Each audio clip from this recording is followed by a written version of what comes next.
The story begins with the MC practicing martial arts, and his friend, after taking a punch, cannot accept the pain he felt and asks if he has perhaps reached subtle mastery. He replies that he reached it 2 days ago. Subtle mastery is one of the stages of martial arts in that world, and the levels are beginner, proficient, subtle mastery, great achievement, and lastly, perfect completion. His friend says that this is incredible, since when it comes to the Vajra fist, which is the diamond fist, no one compares to him. Suong asks if he rested enough since they need to continue training, but Oolong calls him a training maniac since he does not know how to stay still. He says goodbye to everyone, and the teacher, upon seeing the MC, says that he finally found him since he wants to know about the registration he was going to make for the martial arts course and why he still has not paid the 30,000 fee. Suong asks if he can give him a few days, but he replies that unfortunately, he cannot. Since even knowing that the family is going through difficulties, rules are rules. The MC continues training and thinks about the registration fee of 30,000. He also remembers that at 3 years old, his parents died in a disaster caused by ferocious beasts. Since then, he has lived with his uncles, and after learning about his talent in martial arts, they dedicated themselves as much as possible to helping him. After all, in that era where beasts roam freely, being a warrior is an extremely high-income profession. He is aware that he is training as much as possible to give them a better life, but he is only making everything more difficult. After some time, he returns to his house, but before opening the door, he hears his uncles talking about the rent and that they want to delay it a little longer so they can help with Suhong's fee. His aunt suggests even stopping her own medicine since the disease has no cure, but her husband says no since he will get another job and she just needs to rest to recover her health. The MC feels bad hearing this. He slaps his own face and opens the door saying he has arrived. His aunt asks if he is exhausted since he arrived very late and also asks him to rest a little since she will prepare dinner. Suong goes to his room and keeps imagining that his uncles have done enough for him and therefore he needs to solve his own problems. For martial arts practitioners to earn tens of thousands in a few days, there is only one place. The next day, he goes to the underground fighting arena and the announcer announces that the one responsible for defending the arena will be the Minotaur and if he wins 4 consecutive fights, he will receive a bonus of 60,000. People speculate about who it could be and believe it must be a rookie. The woman asks him to hype up the place more but he does not understand how he would do that. She warns that he only needs to use provocations or insults and says that a rookie is a pain because he does not know any of that. The MC immediately shouts that he is invincible and tells the chickens in that place to come at him. The crowd thinks he is arrogant and that he will probably die without even realizing it. Because of that, everyone begins asking for someone to finish off the Minotaur. The MC soon realizes that the underground arena has a heavy thirst for blood but he knows it is the only way to gather money quickly. At that moment, a fighter climbs into the arena guaranteeing that he will win. Suong quickly realizes that the guy's momentum is strong but his base is weak. In addition, the guy charges without thinking and he takes advantage of it to use his technique which lands directly on the guy's chin, throwing him out of the arena. He tells the next one to come up quickly and the announcer celebrates the Minotaur's victory. Everyone shouts that it was incredible and another fighter warns that he will not have the same luck. The MC imagines that this time the physique of his opponent is strong and that he will be able to test his Phaedra fist. The fighter charges and the two collide their fists but the MC sees an opening and counterattacks with his other fist. That's because the guy used too much force in the upper part and left his waist full of openings and it was enough to land a kick that sent the guy flying out of the arena. With this victory, he tells the next one to come up immediately. Meanwhile, at the top of the arena, one of the organizers comments that the MC is not even a quasi-warrior but his strength surpasses that of an apprentice. He is not so strong nor so weak and is perfect for armed fights. His subordinate asks to let him fight and he tells him to remember that he must not reveal that he has already been promoted to warrior. Back in the arena, the MC imagines that with his Phaedra fist at micro level, it is not difficult to deal with apprentices. And if he wins once more, he will obtain the 60,000 bonus. Suddenly people shout that it will be the White Fox and ask if the guy is not a quasi-warrior and if that is not cheating, Suong becomes worried since it will definitely be difficult. Although he cannot lose, the white fox smiles and tells him not to be afraid since he will be gentle. The final fight is then announced and the two launch into the attack. The MC is aware that his level is lower, so he needs to give everything in the first strike and both collide their fists. However, with this clash he quickly realizes that the guy is not a quasi-warrior since he is much stronger, and he becomes concerned because his opponent is definitely a real warrior who deliberately suppressed his bloodlust. The fox releases a bit of his energy and lands his thunder fist directly, which manages to seriously injure the MC. People immediately realize that the explosion was from the thunder fist and that the fight is definitely over. The white fox continues attacking frantically and the MC defends himself at all costs since if he receives a direct hit, it will be over and he needs to find a chance to counterattack. However, one of the blows passes through his guard and hits his face directly, throwing him to the other side of the arena. He thinks this is terrible since his consciousness is fading until the white fox places his foot on his head, stating that he will not earn a single cent of the bonus but says that his master is inviting him to join the group because with armed fights he will have a great future. Therefore, he tells him to think carefully since the price of refusal is something he cannot pay. The MC asks if they really consider themselves warriors by doing that kind of thing and the guy takes that as a refusal and says he will destroy his dream once and for all. However, before his kick lands the MC feels an incredible pressure inside his body that makes him dodge the attack. Then standing up, releasing his aura, he says that he will become a warrior and therefore he cannot fall in that place.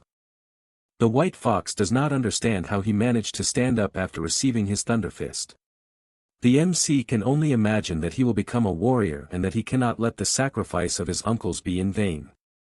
A future like that is something he could never accept. A system appears asking that for the sake of his family and the beliefs he holds, what is the limit he is willing to give? He replies that he is willing to give everything of himself with an incredible power coming out of his body. The MC feels as if he were in another place and to make matters worse, a kind of giant monster is standing in front of him. This being says that he will give him that opportunity and an aura goes to Suong and materializes in the form of a system. His name is displayed along with some attributes and a mission is active. He finds this curious since it looks more like a touch screen and decides to click on the missions tab. Its name is Path of the Arena. He must improve his skills by bringing the diamond fist to great achievement and raising the floating light palm and void step to subtle mastery. He becomes intrigued since it is a guide for beginners until suddenly a punch comes toward him and he dodges in surprise, also realizing that it is a clone of himself using the Vajra fist and that it is even more refined, as standard as the textbooks. He does not want to miss the opportunity to improve and moves to counterattack. However, the clone grabs his arm and makes another movement, making him realize that that opponent is demonstrating how it is done. He receives the blow and steps back from the impact. The MC looks at his system and notices that the progress is at 10% and thinks it is a perfect opportunity to quickly raise the level of his techniques. So he runs into battle and the two begin exchanging blows frantically. His fist keeps leveling up, as does his empty step, and the longer they exchange blows the more his skills keep increasing until he finally reaches 100% proficiency with both the floating light palm, the empty step, and the diamond fist. He feels a huge amount of energy overflowing through his body and the system congratulates the player for completing the mission and the reward has already been sent, only requiring him to accept it. After doing that, back in real life, his body is overflowing with an incredible aura and the white fox moves to attack since her target is acting very mysterious and tries to land her thunder fist but misses every attack. Suong, thinking she is far too slow, throws a punch that is strong enough to break the mask and also leaves the guy knocked out on the ground. The audience simply cannot believe what they have just seen and the MC simply states that he wants to receive the bonus since he won the fourth fight. The announcer says yes and congratulates the Minotaur for successfully defending the arena. The businessmen, seeing this, simply cannot understand how an apprentice managed to use the Vajra fist at its maximum mastery and therefore asks his henchman to discover the true identity of the fighter. After that, the MC leaves but realizes he is being followed and therefore moves at high speed. The two guards do not understand how he vanished but know they must discover the boy's identity no matter the cost. Suong is hanging from the top of the wall and an hour later manages to reach his house. His uncles, seeing the pile of money, become frightened and ask if he robbed a bank. He replies that he did not since he was only sponsored for being a good fighter and asks his uncles to believe him. The two become amazed since their nephew would never lie and believe the boy has a great future. Later that night, the MC goes to the rooftop and reflects that the registration fee has been solved and the rent has been paid, and he gives thanks since thanks to the system he managed to escape danger, but he has not seen any change in his attributes so far. Besides that, he notices he gained some martial points and decides to see what happens.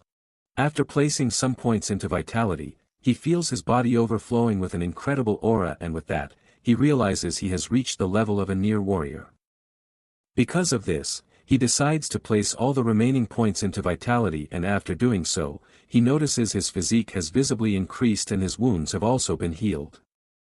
As a test, he starts jumping from house to house since he is filled with incredible vigor and decides to go to the school's training field since it has a combat power measuring device. After arriving at the location, he walks to the device and concentrates the energy in his fist, and when he realizes he has gathered enough, he throws a precise punch at the machine. However, he begins to sweat cold since the machine simply could not withstand his punch, and he becomes worried that he might have to pay for the damage. To make things worse, someone shouts that they are hearing a noise and Su Hong runs away like a madman. The old man goes to the machine and simply cannot believe that someone broke the school's meter, shouting and guaranteeing that he will teach a lesson to whoever did this when classes begin. On this day, several students are gathered in the gym of the first high school of Xingcheng. The MC at the back of the line questions why Chen Shan was beaten. His classmate whispers that they discovered the boy broke the training field's meter and, since he did not admit it, he was punished by the principal.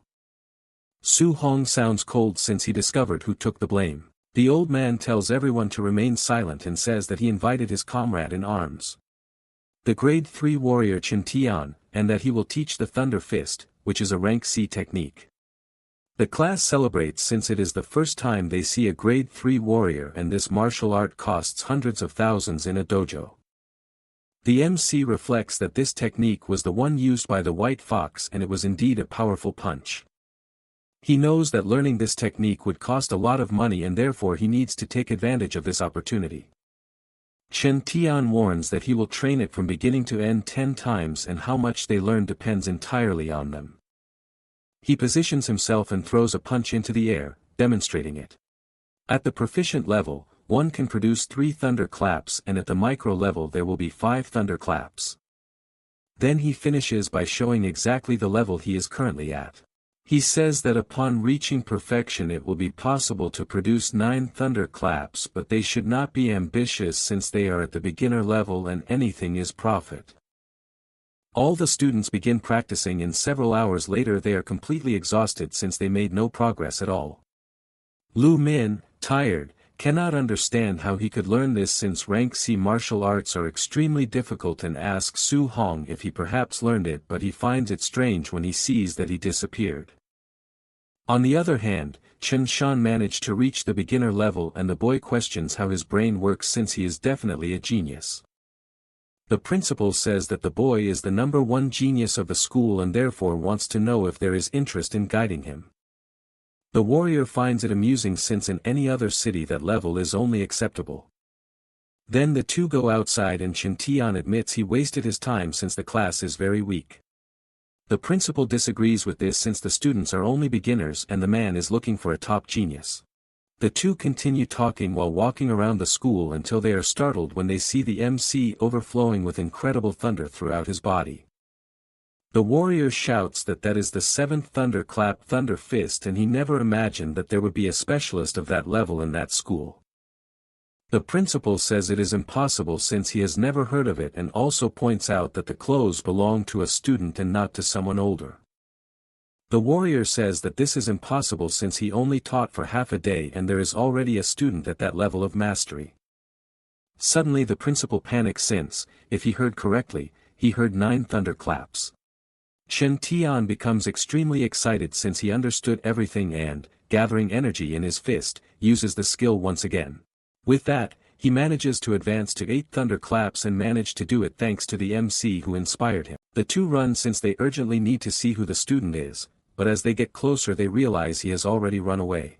The MC, already far from the school, says that he did not expect that training a rank C martial art would be so exhausting, and he also sees in the system that his Thunder Fist has reached perfection and he must think about how to earn martial points to advance to the warrior level as soon as possible, but he does not know if he will achieve that by dueling normally or if he needs to be between life and death. Sometime later, he arrives at his workplace, the Furious Thunder Dojo. Inside, several martial artists are training and one of them asks why the MC appeared there. He replies that he had nothing to do so he wanted to practice a little. At this moment, one guy defeats another and this one says that he heard that everyone there is trash and still blames their master. Suong asks what is going on and the boy replies that that guy's teacher is very strong but despises commoners like them and, because of that, teaches carelessly. In addition, that guy's disciple, the one with grape-colored hair, is also very strong. Leon prepares to deliver the final punch, but the MC appears holding his arm and tells him to stop taking advantage of others. The guy gets irritated and calls him to fight on the ring. He accepts, but before they could do that, the teacher arrives at the dojo and tells them to start the class. The grape-haired guy points out that he was lucky, but the MC gets irritated at how arrogant the boy is. Mushin warns that it is the last day he will teach the Furious Sea Spear and that he will demonstrate it only once. He positions himself and already imagines that he will demonstrate it only that one time since he doubts that a bunch of trash could learn it. The MC keeps observing carefully since he needs to learn it on the first try. After the teacher performs the demonstration, he leaves and says they must learn it on their own from that point on. The dojo students become furious since he only demonstrated it once and it is impossible to learn like that. Su Hong reflects that the core of that technique is not so complicated and, after preparing himself, he makes a precise movement and begins to practice in front of everyone, who find it incredible since they did not know there was a prodigy in their academy. At that moment, Leon returns to the inside, asking what the noise is and whether they somehow manage to learn it until he sees the MC performing the correct movements and becomes surprised since he needs to test his depth. And if he is truly a genius, it will be interesting. He enters the ring saying that he will give some tips about the technique and positions himself to demonstrate. A boy asks to remember that, although the guy is arrogant, he is extremely strong. The MC tells him not to worry and also takes his stance since he wants to see it for himself. Leon attacks by activating his Furious Sea Spear at the subtle mastery level, but Su Hong, after taking a deep breath, also activates the Furious Sea technique, but at the maximum level. The guy simply cannot understand how it is possible that some beginner has reached the proficient level. The MC attacks and both strikes collide. Leon cannot understand how someone who is not even a warrior can reach the proficient level so quickly. Su Hong sees an opening and manages to knock the spear out of his opponent's hands. In addition, the system notifies him that he gained another 35 martial points for defeating a higher-level warrior and he finally understands that normal duels also give points and that he will be able to look for more people to train with in the future. Leon falls to his knees thinking this is impossible since there is no way to reach the proficient level in the Furious Sea Spear and that makes him question all his years of training since they were for nothing. Still furious, he stands up to attack because he feels like a useless person, but before he can hit the MC, the teacher appears shouting for him to stop. The teacher approaches and slaps him across the face, saying that if he does not have the courage to face defeat, then he is not even a warrior. In addition, he reflects that the MC, just by watching a single demonstration, managed to learn the Furious Sea Spear up to the proficient level and not even the geniuses of the imperial capital or the magic city are that exaggerated and since he knows that Leon is very arrogant. Even though he is a genius, it was good that he suffered a defeat and because of that. He apologizes for his lack of discipline. The MC finds it strange how the guy changes his attitude so quickly. After finishing, he leaves since he became very tired, but at least he gained quite a lot of martial points and also learned the Thunder Fist and the Furious Sea Spear. Another thing to remember is that the school exam will be in a few days and the rich students have already prepared high-quality alloy weapons, so he also needs to prepare a weapon for the exam as quickly as possible. Since he felt comfortable using the spear, he decides to buy an alloy spear, but he worries because with the little money he has, this is impossible since he cannot even treat his aunt's illness, let alone buy an alloy weapon. He wonders what other ways exist to earn money until he hears on a television that ferocious beasts are increasing day after day and the Lord is summoning warriors to hunt these monsters in exchange for a generous reward. He sees a good opportunity in front of him. Meanwhile at his house, Chin Wei asks her husband not to work so hard since they received a large amount of money from the MC. He is aware of that, but does not think it is right to place the entire burden of supporting the family on the boy, and because of that, he needs to take the chance to build a good amount of savings. At that moment, Su Hong arrives at the house and asks his aunt to leave the work to him and also tells Muram not to work outside anymore since he is now managing to earn money and can simply stay taking care of his aunt. The man smiles and tells him not to worry since he is only earning a few coins to help with the daily expenses and is not pushing himself at all. Chin Wei comments that the MC will spend a lot of money on training in the future and because of that, they are saving as much as possible. He reflects that his uncles are used to a difficult life and unless he earns enough money for the rest of their lives, they will not retire. Because of that, he cannot let this opportunity pass and is determined to receive the reward for hunting the ferocious beasts since he knows the wilderness area is dangerous. For safety, he decides to place all of his martial points into vitality. Now he has 95 points and is only one step away from reaching the warrior level. 2 days later at the school gym, he is exhausted since he pushed himself very hard until he finally managed to bring all his techniques to the perfect rank and only now, everything is ready for him to leave the city. He goes to the warrior base of Xingcheng and thinks that it is the first time he has visited the place and before he had only seen it on television and the warriors who are normally rare to see are everywhere in that place. He reads that ferocious beasts without classification give 300 coins. Initial level beasts give 1,000 coins. Medium level beasts give 3,000. High-level beasts give 5,000 and so on. His biggest surprise is that he must cut the monster's left ear as proof otherwise it will not be counted and he finds it incredible how primitive it is. A man arrives at the counter asking them to calculate how much it is worth and the MC believes the bag must be full of ears from ferocious beasts. At that moment, another group arrives ordering everyone to get out of the way and one of them announces that the young master has arrived. Suong becomes intrigued since the clothes and the figure of the man look a bit like the white fox he saw in the underground arena. In addition, people whisper that the young master was beaten badly a few days ago and even disappeared so that no one would see him. The MC looks toward the group and the young master stares back. Suong reflects that it is not only the ferocious beasts that are dangerous since humans are as well and because of that he must be cautious. He reaches the gate and the instructor asks if someone so young will really go alone but allows him to pass since ignorant and fearless brats are everywhere. The MC arrives at the forest and confidently says that he will return with a bag full of ears. 2 hours later, still in the forest, he becomes worried since he did not see any beasts and wonders if they are all dead. Because of this, he decides to search deeper but as soon as he starts running, he runs into a giant wolf.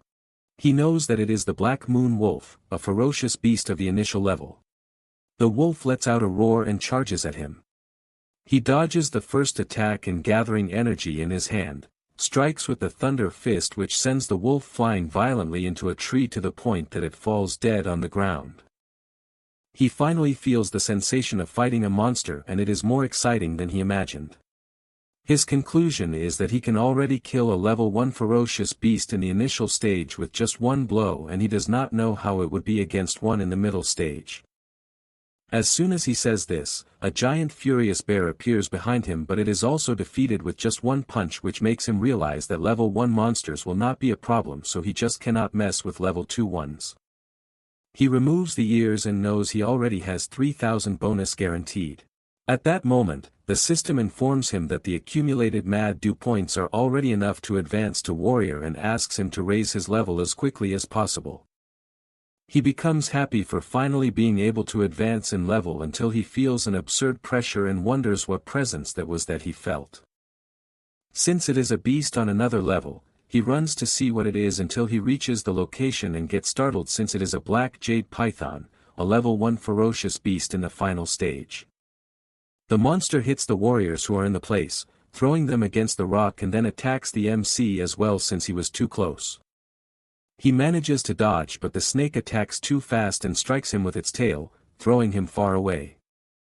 He falls beside a body, grabs the spear that was lying there and stands before the serpent. The monster wastes no time and attacks, but he dodges while reflecting that to kill a monster of that level, it would require several warriors of similar levels cooperating with each other. Even knowing that his techniques were all cultivated to perfection, being enough to kill a black bear with a single blow, he believes that with that serpent, it is different. Then he jumps onto a tree and uses the air step to gain height. Only then does he use the furious sea spear and throws the weapon, which pierces the monster's belly. He runs to retrieve the spear and after doing so, gathers energy once again and throws it toward the monster, piercing its body once more. He continues doing this since he is aware that the difference in size between them is very large and it is difficult to kill it with a single blow, but he can weaken it first. He is almost struck by another attack but counters with the thunder fist and retreats immediately since his strategy needs to be like this. He needs to find an opportunity to attack again and then retreat, but he did not imagine it would be so exhausting. In addition, the snake is also at its limit so he needs to take advantage of that. However, he senses something approaching and when he turns around, he sees a warrior heading toward him and in surprise, he blocks the attack but is thrown far away. The MC gets up and asks who they are. The young master comments that they met again and asks if he would not like to give that serpent as a gift. The blonde comments that when he saw him leaving the city alone, he was sure he would die quickly and did not expect that luck would be so good that not only did he not die but he also found the black jade serpent gravely injured. The MC understands what is happening since apparently the group has just arrived to be saying that and becomes worried since they have the numerical advantage and he cannot face them head-on. While thinking about this, the big guy attacks once again but the MC gets irritated by this and asks if they really believe he cannot defeat them just because he received a surprise attack. Their fists collide and the man cannot believe the terrifying strength he is witnessing. In addition, he receives a punch straight to the face that makes him fall unconscious to the ground. The young master admits he is surprised by the Vajra fist and concludes that the MC is the Minotaur. Suong also concludes that the guy is the white fox he fought in the arena. The guy says he has never suffered such humiliation in front of everyone and therefore orders his lackeys to kill the MC. He grabs his spear and starts running away but the gang chases after him deep into the forest. The swordsman warns that they are greater in number and therefore do not need to fear a single guy until Suong appears behind him and with his spear delivers a strike that makes the guy fall unconscious from the impact. The white fox becomes worried since he does not understand how someone can be so fast. They form a defensive formation, frightened, since they are hearing the 9 thunderclap fist, something that not even a level 3 warrior could perform perfectly. The young master begins to sweat cold since he has no idea how a boy has both the perfect Vajra fist and the perfect thunder fist. The MC watches from afar since, if it were not for the fact that he fought the giant python earlier, he would have crushed all of them instantly. He throws his spear since he needs to find an opportunity to eliminate them one by one. The spear lands beside them and because of this distraction, Suong approaches one of the guys and delivers a knee strike so strong that it puts another one to sleep. The last one remaining asks him to leave since their opponent is very strong but the young master refuses since he cannot do something like that. The MC starts running at high speed from tree to tree until he reaches the spearman and also knocks him unconscious with a single blow. The white fox simply cannot understand how in just a few days a mere brat became so strong. The MC continues moving behind him, trying to distract him in the best possible way, and after preparing to attack, the blonde guy locks onto the location and prepares his attack void. The attack was so strong that it destroyed a tree, and he keeps attacking in every direction since one of the strikes might hit by luck. Suong observes this since that power is immense and is probably a rank B technique. The guy shouts that he has already memorized his face and that if he dares to harm him when he returns, he will certainly kill the entire MC's family. He becomes furious upon hearing this and moves even faster. The white fox begins to say that his uncle is a supervisor of the base, but before he can finish speaking, the MC appears and, gathering all the energy into his fist, lands a punch directly on the brat's mouth that sends him flying like a cannonball. The MC does not stop there and makes it clear that he should never have used family as a threat.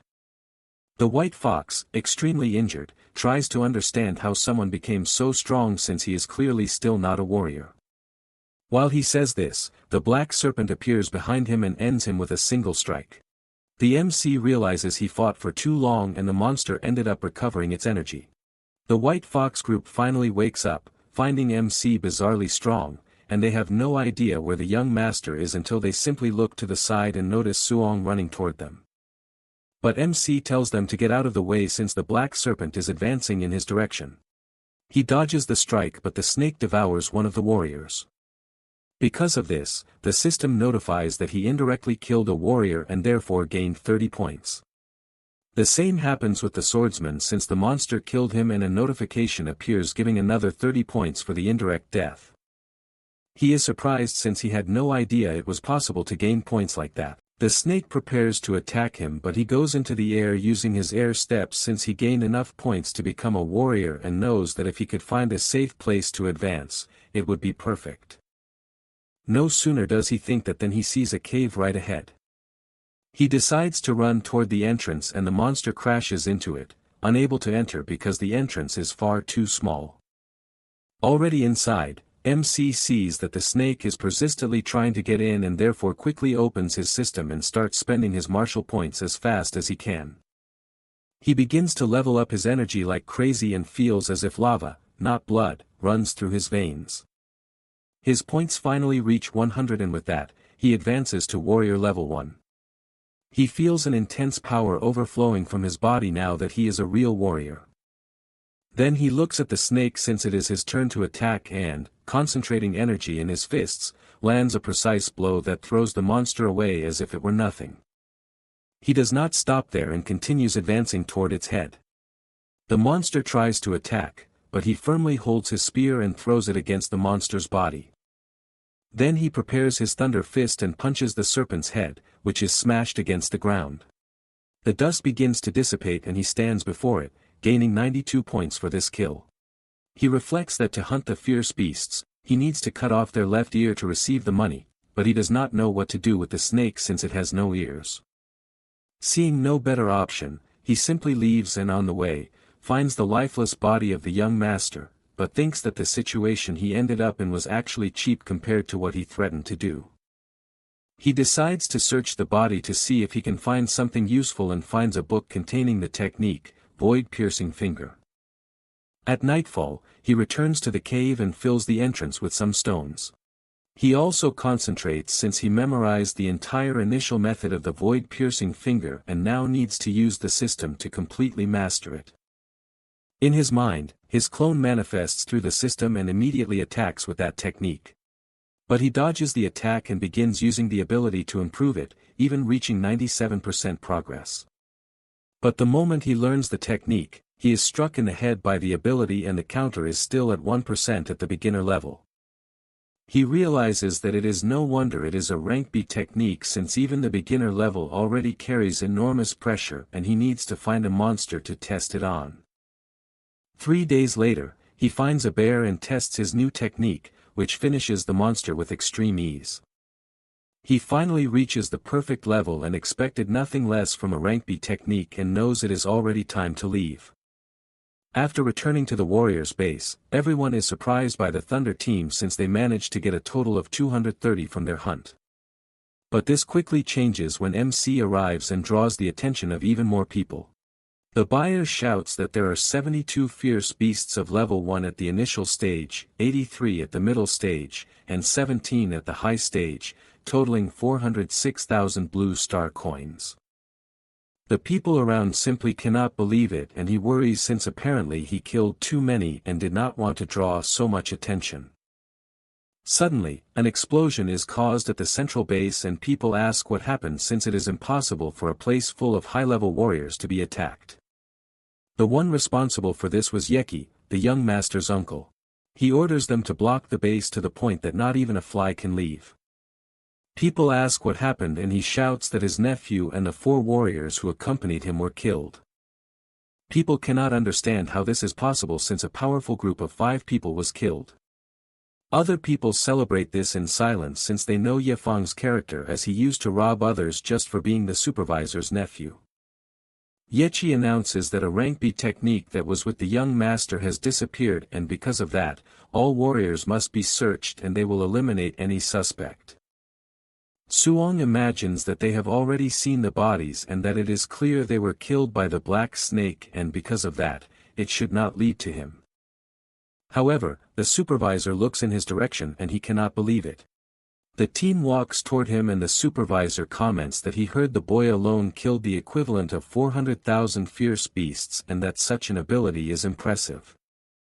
The secretary says that the boy is at most level 1 in the initial stage and would not be able to kill so many monsters, so he must have stolen the young master's backpack.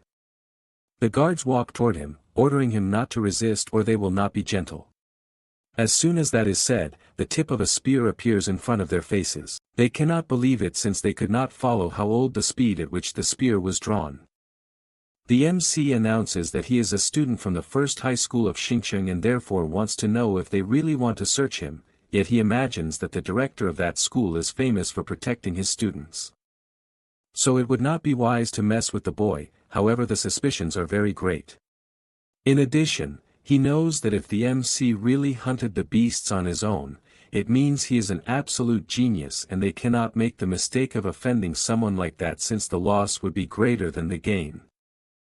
Because of that, the supervisor approaches and says that the family's secret technique was stolen from his nephew's body and therefore asks him to cooperate. Su Hong also says that he hopes they will not accuse an innocent person unfairly. The man says that, as compensation for allowing them to search him, he will give 10,000 coins. The MC asks for 30,000 to allow it and imagines that in fact, the young master was killed by the giant python and while they do not find the technique, they cannot blame him. Yeki accepts the terms and the guards begin to search him, as well as his backpack. In the end, they find nothing and the supervisor orders them to give the 30,000 he promised. Su Hong feels relieved since he had the idea of getting rid of the book after learning it, otherwise he would be in serious trouble and as he leaves, all he wants is to take a bath to change clothes and afterward, he will go to the Warrior Association's evaluation registration since he needs to obtain the guidance technique as soon as possible. Already at the Warrior Base Inn, he sees that he has 534 martial points and in the past few days, he had been so focused on cultivating the void-piercing finger that he forgot to use the points, even though all his techniques are already at the perfect level. He knows that each stage of a warrior requires a certain amount of blood energy and if he uses all the martial points he has, the energy will go to 53 and a little more than 40 points would still be needed to reach the middle stage. However, the spirit and mortal body attributes have not yet been improved and he does not even know what their effects are. Because of that, he decides to start increasing the spirit attribute and even after increasing it a lot, he does not feel any change. On the other hand, when increasing the mortal body the changes are evident and because of that, he decides to add a little more. After doing all this, his energy is at 123 points, spirit is at 26 points and the mortal body is at 36. Now, with the remaining points, he decides to invest 200 martial points into blood energy and the rest will go to spirit. With all this investment, he feels that there is a colossal power inside his body as if it were infinite until he gradually begins to recover. He feels relieved for having returned to normal since if he had continued with that muscular bodybuilder appearance, it would not have been easy to explain to others what had happened. 1 hour later, at the Warriors Association, the MC says that he wants to participate in the evaluation. The attendant informs that an employee will accompany him and asks if it is his first evaluation since he is very young. She also informs that for a level 1 warrior, the blood energy must reach 100 and the combat strength must surpass 1000 to be approved, and therefore wishes him good luck. People whisper that the MC is alone without even having a master, and trying to do that at that age is a waste of time. He finally arrives at the place, and right away it is announced that Fangia has 102 energy points and his combat strength is 992, therefore he was disqualified. Next, it is Liming's turn, who achieved 105 energy points and therefore is approved, only lacking the strength test. The boy positions himself in front of the machine and throws a punch with all his strength, reaching 1763 points, and therefore he is approved.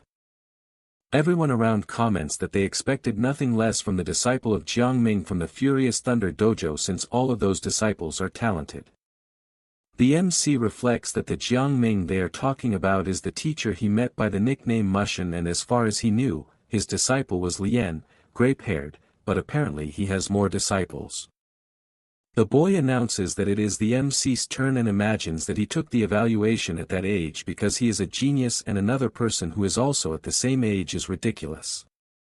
However, he becomes frightened when he hears people saying that the energy meter must be that is because he scored 123 points, higher than all the others.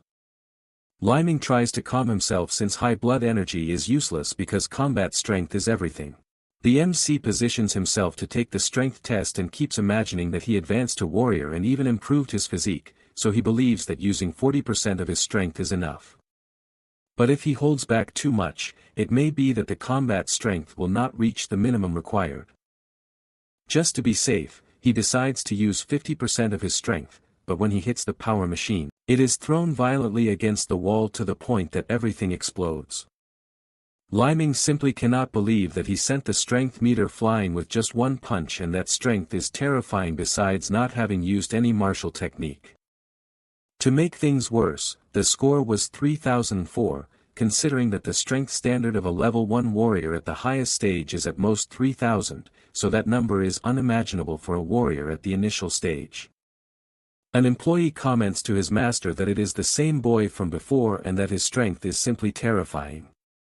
The man, recognizing that it is the Minotaur, says he is not even surprised after already witnessing that strength.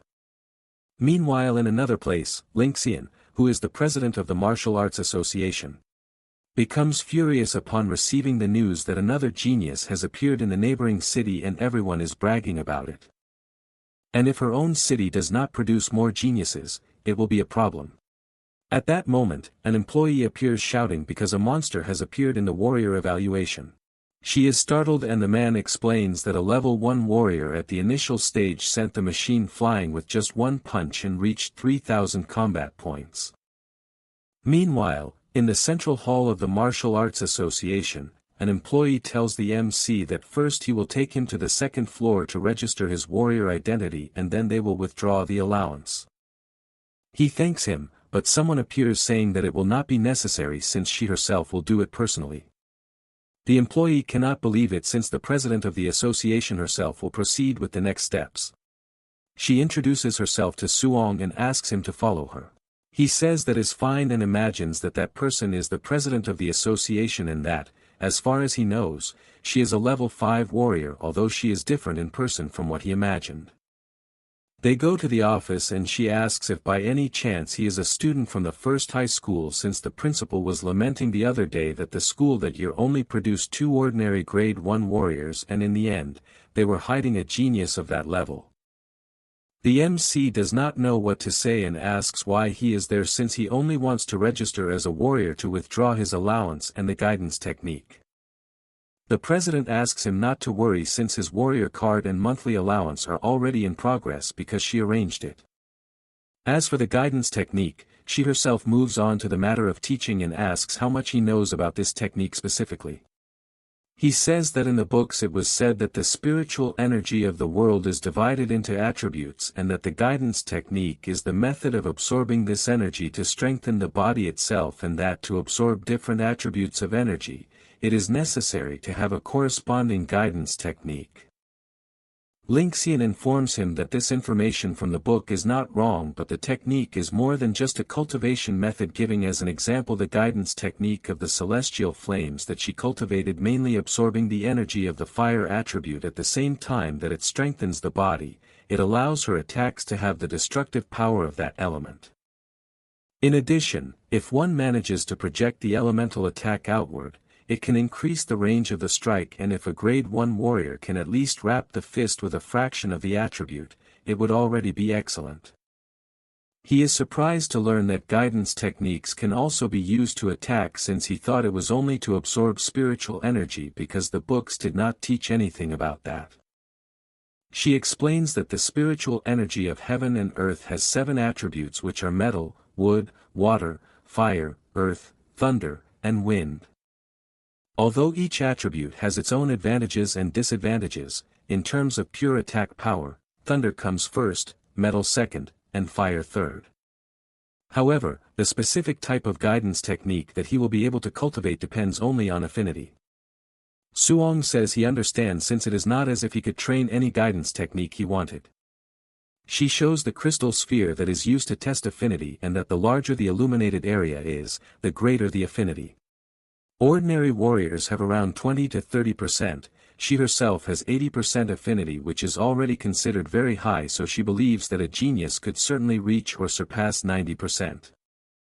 He takes the crystal in his hand, thinking that the president is incredible for becoming a level 5 warrior so young, and is definitely an absolute genius, and she only achieved 80%, so reaching 90% would be excessive. At that moment, the crystal's glow becomes far too strong, frightening both him and her until it fills the entire room. She says she cannot believe it because he has 100% affinity with the fire attribute, and asks if he knows what that means. He replies that he does not, and she tells him that he can absorb 100% of the fire's spiritual energy from the environment without letting even a single trace escape. She cites herself as an example. She has 80% affinity, so 2 parts of the energy escape when she tries to absorb it, and because of that she is already a level 5 warrior and became the president of the association. She points out that his future achievements will be greater than hers, and she did not imagine that the city would produce a monster that does not lose to the geniuses of the imperial capital or the magic city. He finds it incredible, since the fire attribute is not bad. However, he would prefer the thunder attribute, since if he had that attribute it would be better. As soon as he thinks about it, the sphere begins to fill with intense electricity to the point of becoming completely full. He comments that apparently his affinity with the thunder attribute is 100% if he understood correctly, but she is simply speechless because he achieved a double affinity of fire and thunder at 100%, and that is far more than a genius because he is simply a monster. Then he shows that apparently he also has 100% in the wind attribute, but she no longer accepts that because it is too ridiculous. A few minutes later she sits on the sofa and simply tries to process it, since what she saw is impossible because all the attributes gave 100%, and that must be a dream. She remembers that people used to consider her a top genius since grade 5. Warriors at 30 years old are as rare as phoenix horns, but when she faces someone who defies all logic, she realizes that she is just an ordinary person. Only then does she understand that to surpass existences that challenge reason, other equally extraordinary existences are necessary. She believes that she has found that kind of person. Meanwhile, MC keeps imagining that he achieved 100% in all 7 attributes, and that if he focuses only on thunder, abandoning the other 6, it would be a total waste. Because of that, he asks the president if she could give him the guidance techniques of the 7 attributes at once. She explains that a person's energy is limited, and no matter how great the talent is, it is better to focus on only 1 or 2 types. In the past there were people who tried to cultivate 7 guidance techniques at the same time, and after decades they were still only a grade 1 warrior. He says that he understands, and that he only asked that because he could not decide, so he wanted to test each one before choosing which one he will follow. She says that it is fine, but asks him not to do anything foolish by wasting his talent for nothing. Then she comments that his school's monthly exam is approaching. He says yes and questions her sudden interest in that. The president answers that recently the conflicts in the battlefield of the heavens are becoming intense. A great war between the thousands of races and humanity could break out at any moment, and because of that the countries are investing in the geniuses that are appearing, and she wanted to recommend him. Therefore, if he manages to get first place in the school's monthly exam, she will be able to give a recommendation spot. He thinks about it and imagines that in the war 10 years ago he was just a child and lost all his relatives except his uncles, so he answers that he will do his best. That is because he is determined that he will never allow that tragedy to happen to his uncles, and he will become strong to protect them no matter the cost. Later that night in his house he tells his uncles that he officially became a warrior, and they become emotional since they expected nothing less from their nephew. Suong says that he will receive a monthly allowance of 10,000, and because of that his uncle no longer needs to work so exhaustingly. The old man says that everything is fine since now apparently the boy is the pillar of the house, and because of that he will do whatever he wants. All Suong imagines is that he wants to see the two of them living peacefully, since from that moment on he will support the family. Later that night he continues concentrating energy, and after accumulating enough he tests his strike but soon returns to normal. He imagines it seems like a beginner level technique but does not know why he does not feel any power even with the guidance technique. He looks at the system and sees that there is a guidance technique tab, and apparently he has learned it since it only appeared now. He notices that the celestial flame guidance technique is at 5% of level 1, and he did not know they could level up since the president did not mention this, and he believes that if levels really existed she would definitely have mentioned it. He concludes that this means the levels of the ability can only be raised by him and no one else, and he finds that incredible. He tries to see how to raise the level of the guidance technique and whether it uses martial points the same way as the other techniques. However, the system reports that there are not enough martial points, and he thinks it is better to first cultivate the remaining techniques and then find a way to gain more points. He continues cultivating, and several hours later he unlocks the thunder, water, earth, and wind guidance arts level 1. He realizes that all 7 types of spiritual energy are repelling each other, and it is no wonder that the president said that the genius in the past who trained the 7 types of guidance techniques was still a grade 1 warrior even after decades. He realizes that although the 7 types of energy exist inside the body, he can only use one attribute at a time. If he tries to use a second attribute by force, the 2 attributes will violently repel each other and will end up disappearing. The natures of thunder and fire are very close, and he wonders if they truly cannot be fused. The power begins to get out of control when doing this, but he keeps trying at all costs.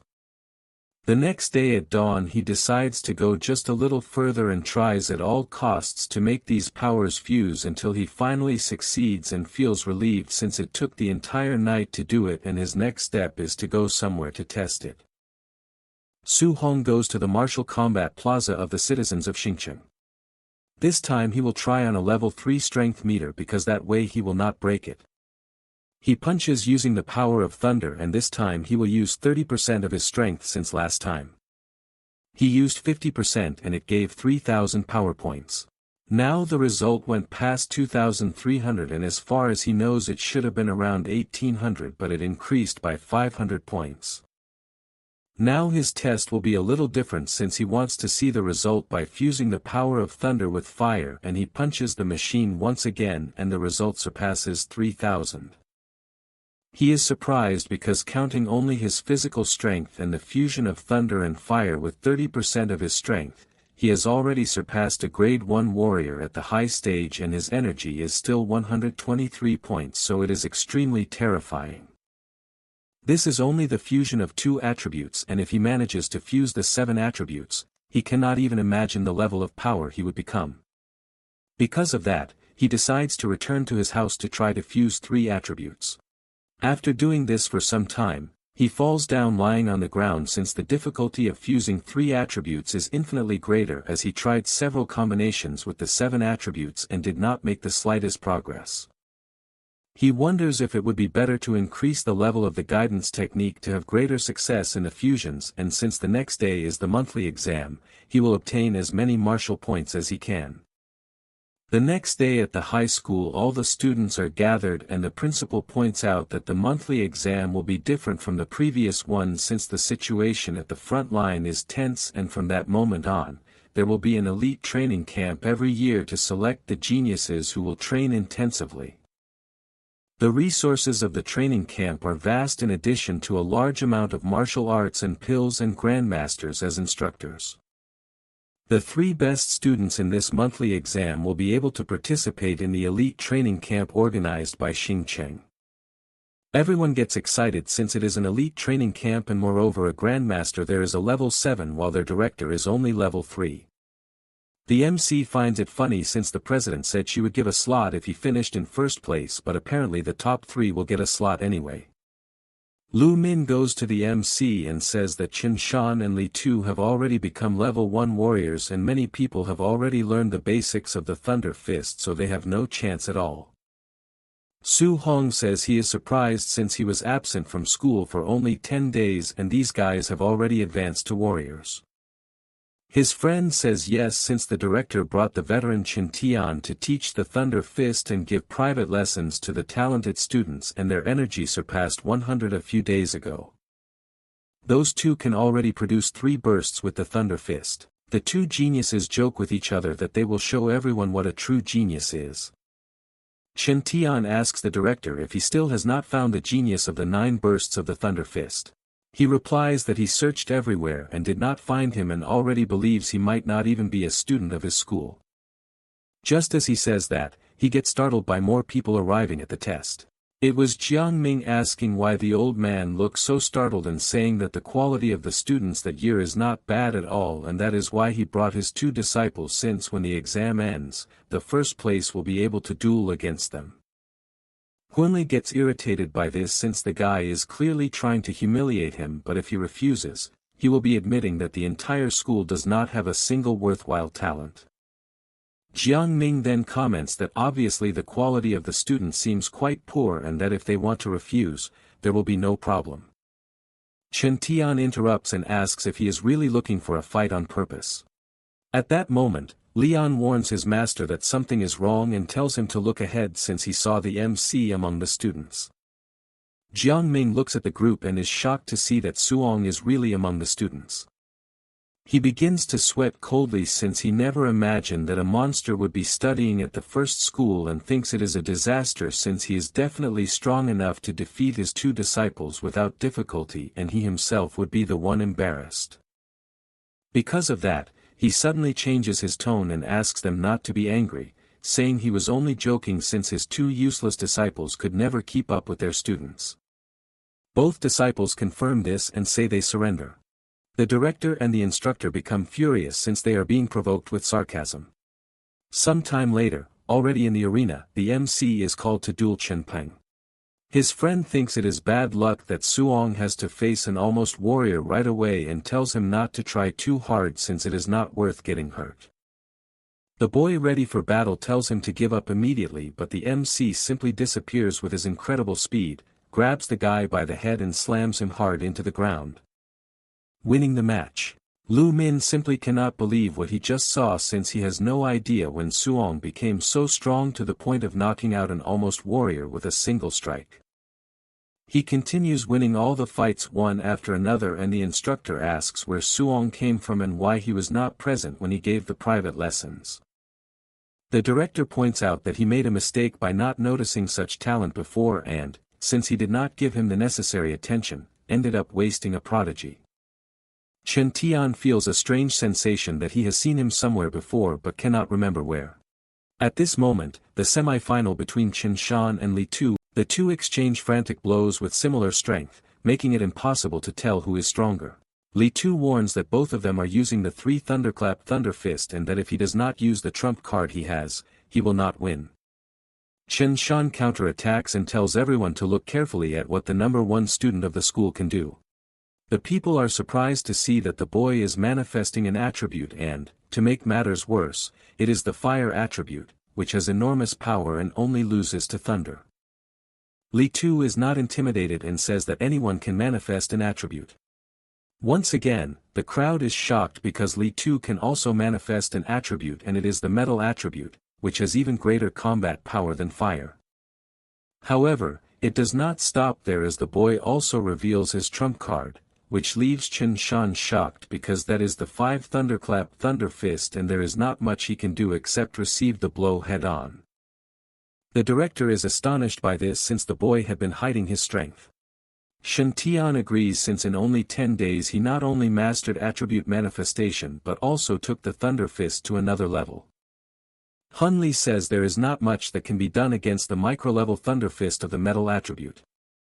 Shen Tian thinks it is a pity for the MC because if he also knew some kind of guidance technique he might have had a chance in the fight.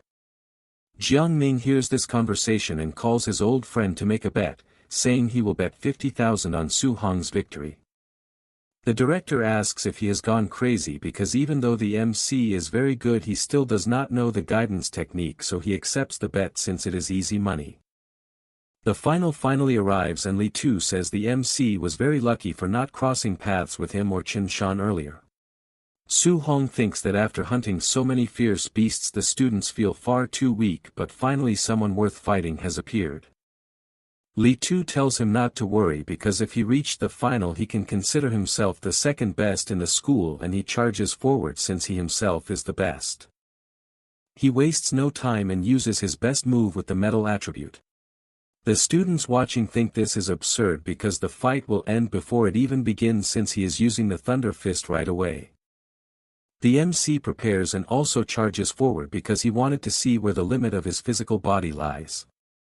People cannot believe it because charging directly at the 5 Thunderclap Thunder Fist is asking to die. Both fighters exchange blows non-stop and Li Tu simply cannot believe that the MC used 5 instantaneous punches to neutralize the thunderclaps of his Thunder Fist. The two continue exchanging blows non-stop and he begins to think that the MC is a monster because every punch he throws is heavier than the last.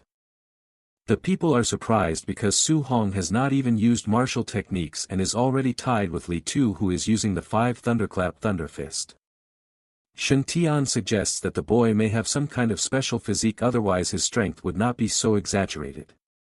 The director celebrates because his school has finally produced a genius with a special physique. On the other hand, the instructor says that despite the impressive strength Li Tu has already condensed his attribute. Therefore, the MC has no advantage. The two fighters step back after exchanging blows and Li Tu gathers power to the maximum to use his attribute. He advances saying that he has already won that fight, but Su Hong reflects that he wanted to see how far his physical body could fight against that guy, but it seems that will not happen. Then he decides to get serious because he will repay the respect and advances with his thunder attribute. Li Tu cannot believe that his opponent can also manifest attributes.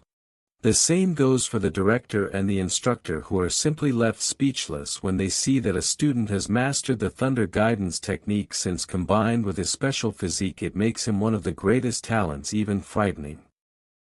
The two collide with their blows and Li Tu realizes the great disadvantage he is at since the thunder attribute is stronger than his metal attribute. The MC says he has already seen the boy's trump card and because of that, prepares himself since he also wants to show his own. With that, he lands a powerful sequence of the 9 Thunder Strikes fist, which leaves the boy unable to believe how this is possible, but all that remains for him is defeat. The people are in shock for a moment and then celebrate this incredible feat since they have just witnessed the 9 Thunder Strikes fist and it is unbelievable. Chandian admits that he did not imagine that the MC was the genius who had disappeared from the school and who possessed the 9 strikes. On the other hand, the director says he is not just a genius but a colossal dragon. The instructor thinks this is sensational since when this monster arrives at the elite training camp, the geniuses from influential families will suffer an enormous shock. A golden carp does not belong in a lake. When it encounters the wind and the clouds, it transforms into a dragon. The director says that this time at the elite training camp, Suong will be a dragon rising from the abyss, ready to fly, and the magic city as well as the imperial capital will see this monster shine. After all that, already late in the afternoon, the MC returns to his house and his uncle asks how the exam went.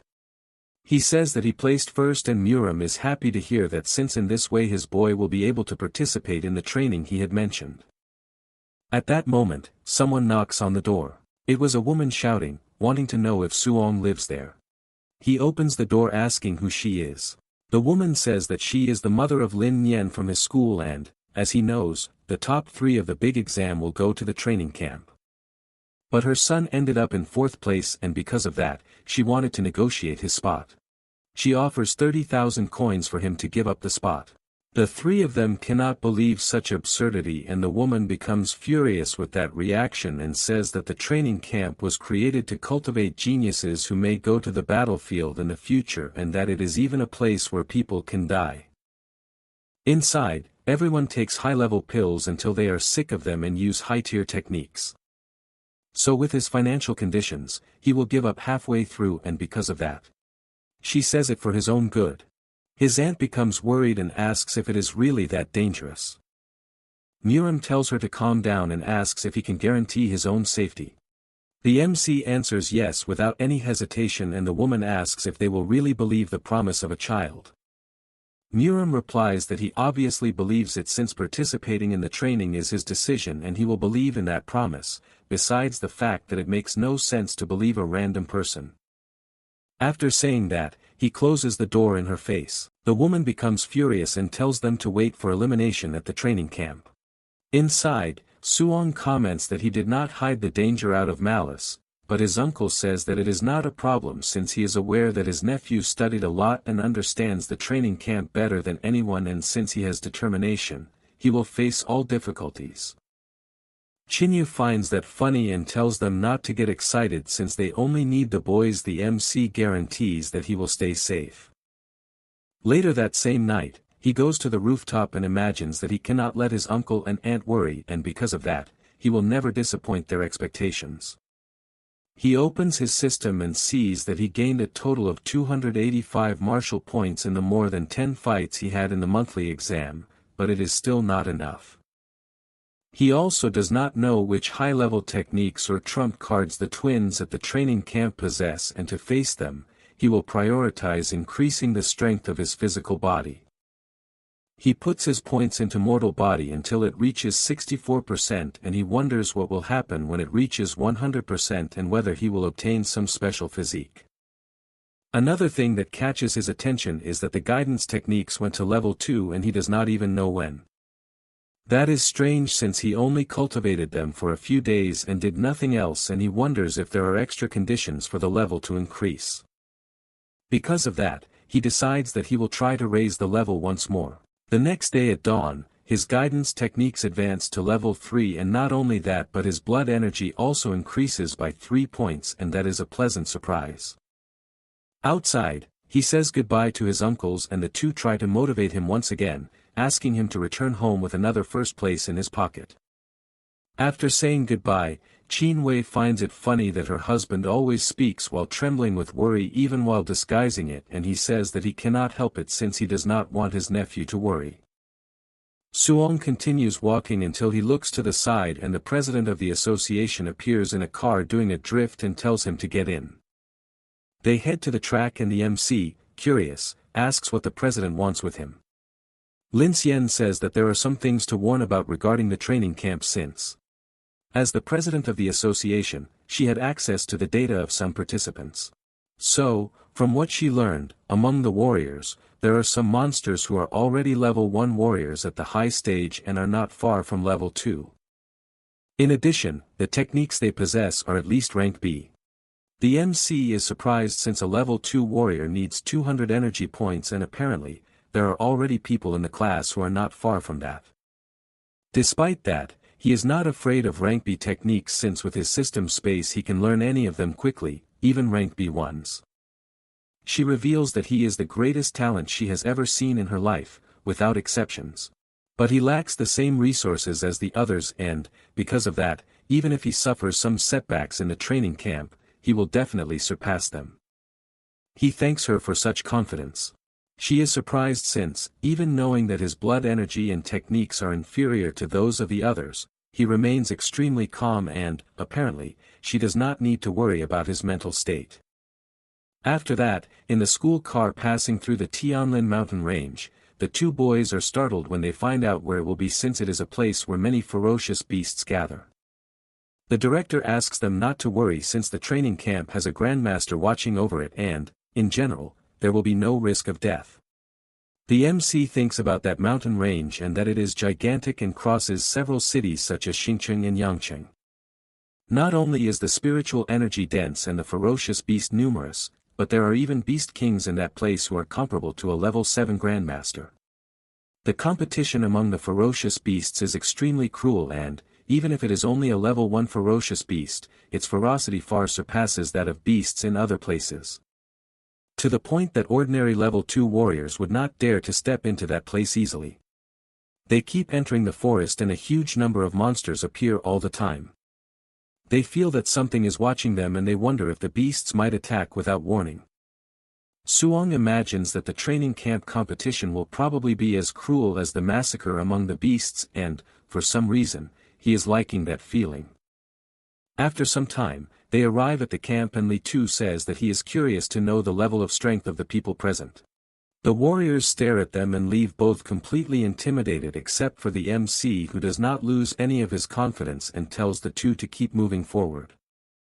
An instructor at the site tells them to wait until everyone arrives to begin the admission test.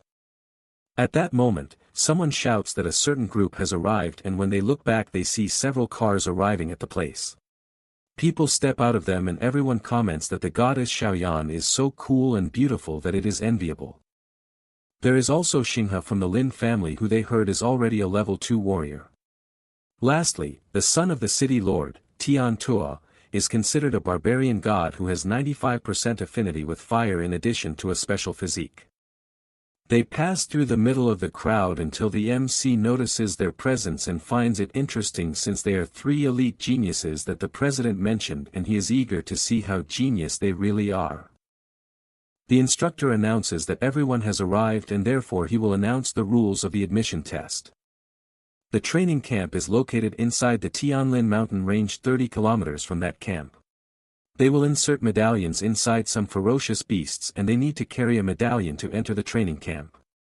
They will have to travel 30 kilometers in 8 hours and once they enter the mountain range it is not known what kind of high-level beasts they will encounter and in the worst case they may die.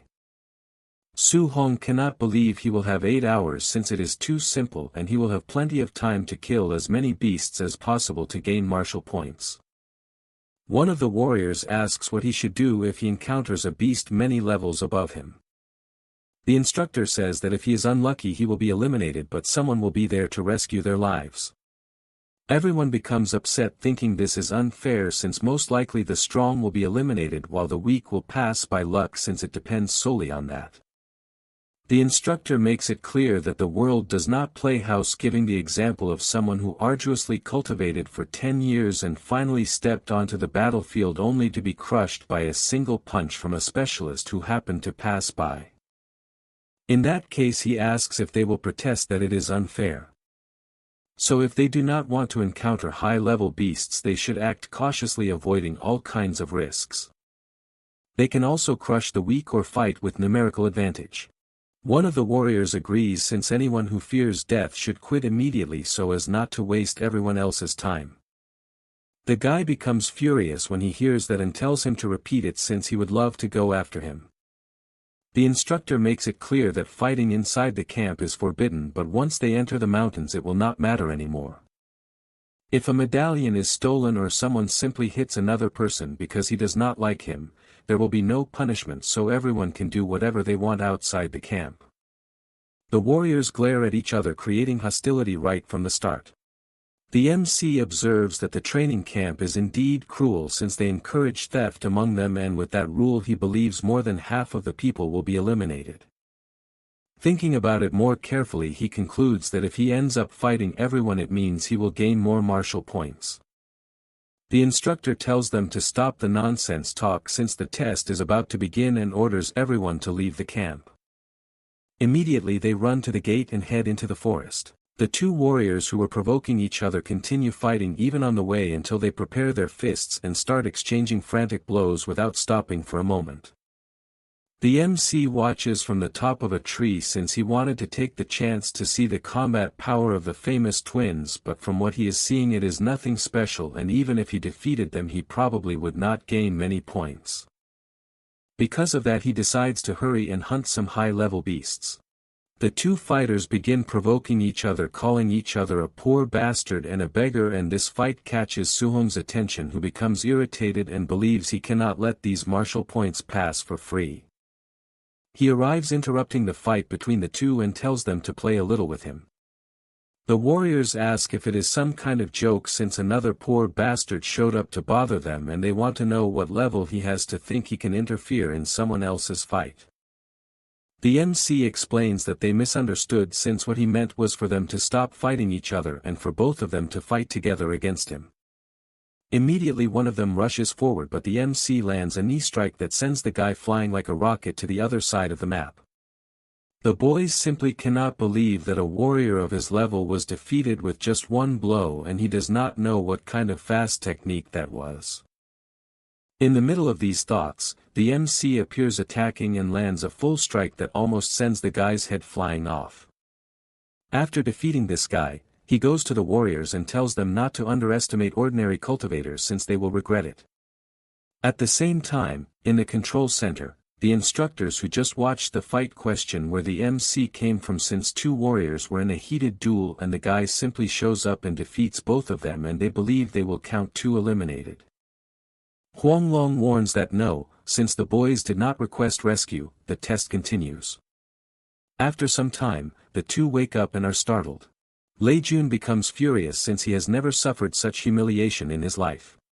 The same goes for Marcus, since if he had not underestimated him, he would never have lost.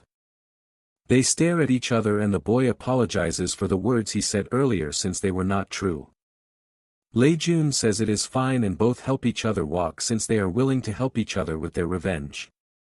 Meanwhile, Suong moves through the forest until something catches his attention since in front of him, another horde of giant tusk boars appeared, a monster of the initial stage. The boars notice his presence immediately and charge to attack. However, that was exactly what he wanted, and with his 9 thunderclap fist, he starts killing them, one by one, until he has finished them all. The MC becomes annoyed since before defeating a warrior yielded dozens of martial points, but after leveling up and becoming stronger, the rewards are getting smaller and smaller. He realizes he needs to search for the medallions once and for all and starts opening one monster after another since the last 10 level 1 beasts had no medallions, and he is curious if that group has any. As expected, there is no sign of a medallion, and he believes he will only obtain them from stronger monsters. Half an hour later, he continues moving and reflects that after entering the forest, he advanced 3 to 5 kilometers and encountered dozens of low-level beasts per hour and does not understand why he is not finding any. Just as he thinks that, the monster appears in front of him. He quickly realizes that it is a black tiger of the dark night, a level 1 monster at the final stage. Without wasting time, he uses his technique, Finger that breaks the void and severely injures the tiger, which falls powerless to the ground. Without giving it time, the MC prepares his spear and thrusts it into the monster, thus obtaining 35 martial points. He realizes that with his current strength, killing a level 1 beast at the final stage is child's play, and while searching the monster, he hopes it at least has a medallion.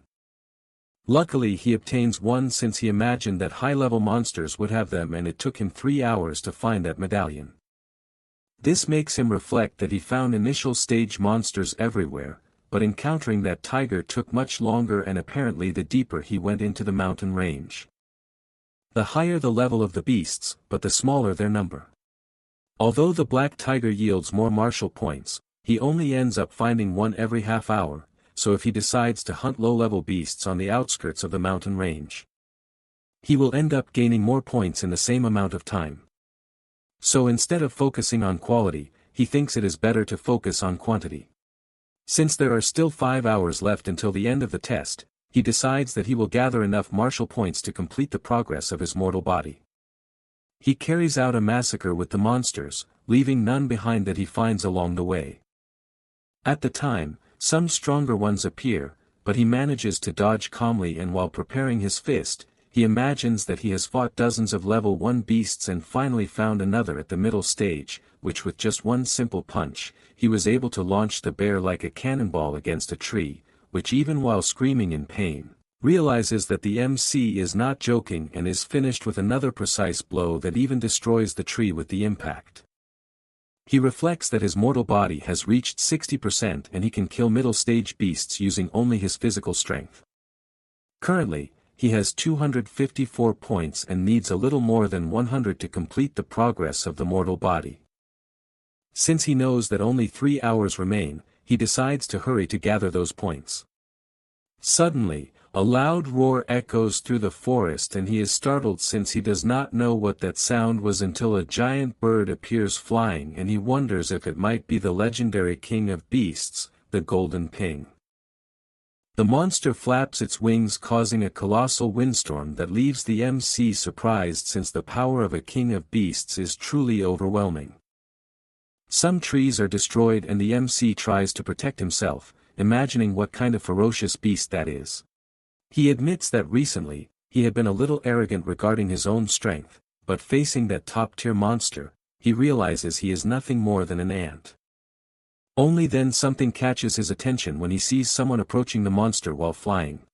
This is the level 7 Grandmaster, Jianli, who tells the King of Beasts that he borrowed that territory and therefore does not know what the monster is doing there.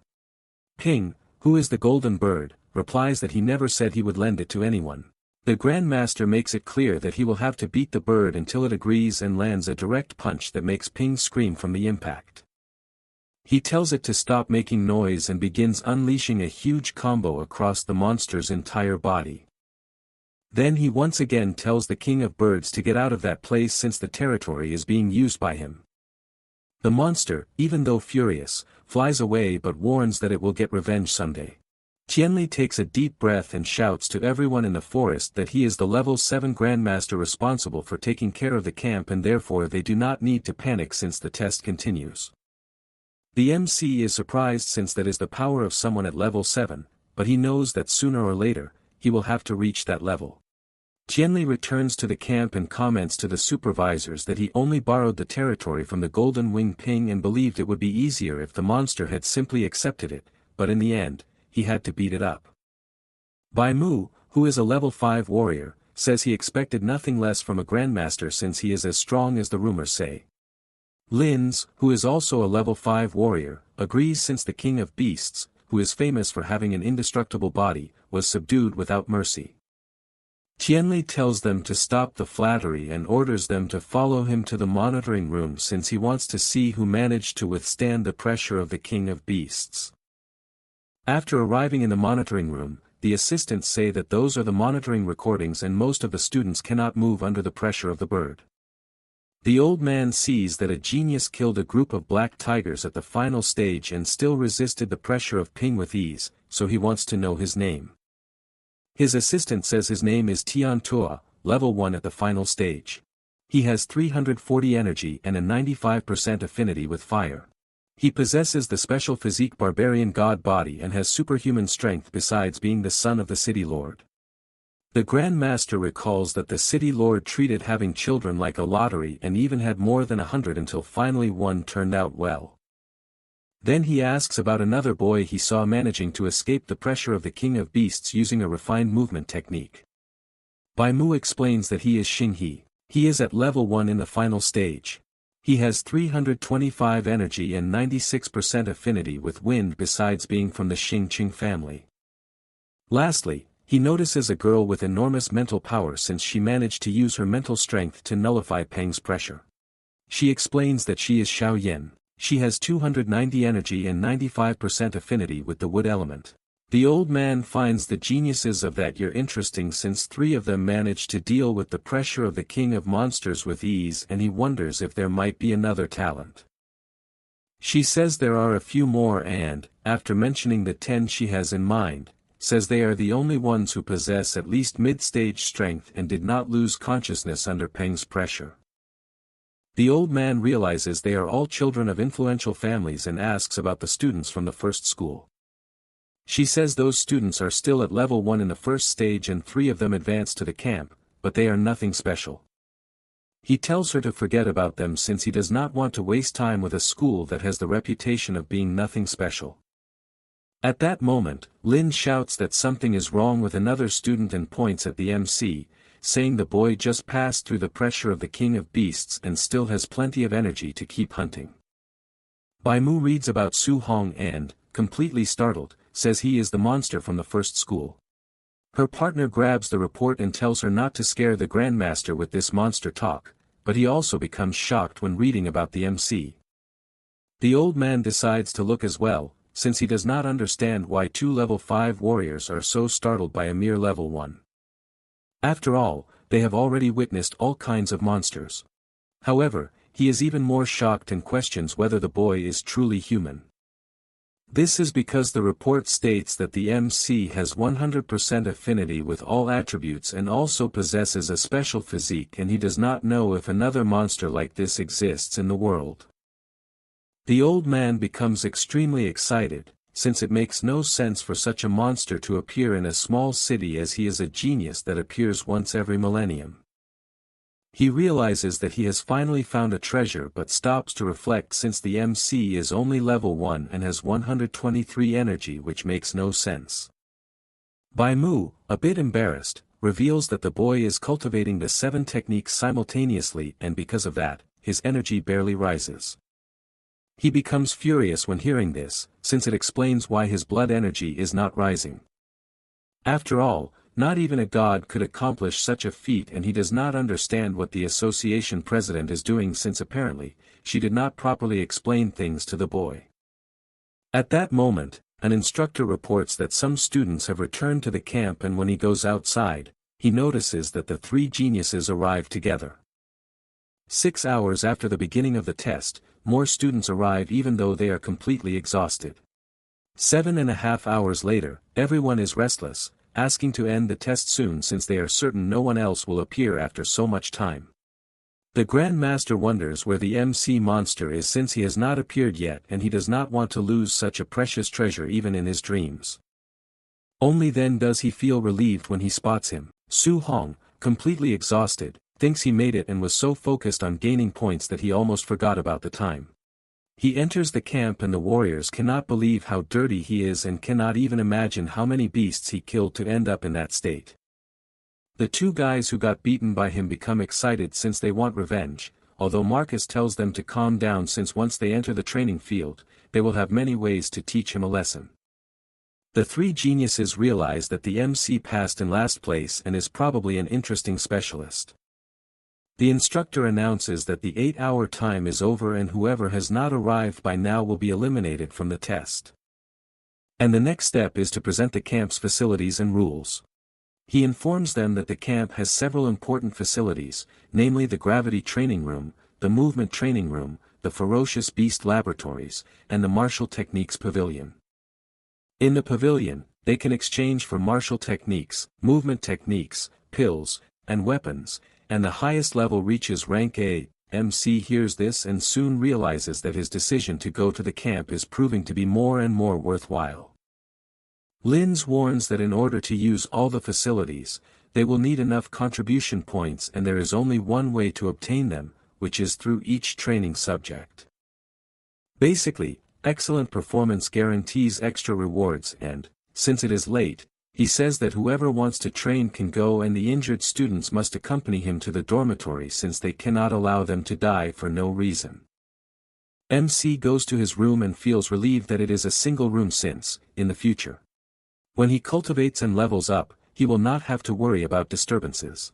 He opens his system since the moment has finally arrived because he has 354 martial points and will complete the mortal body.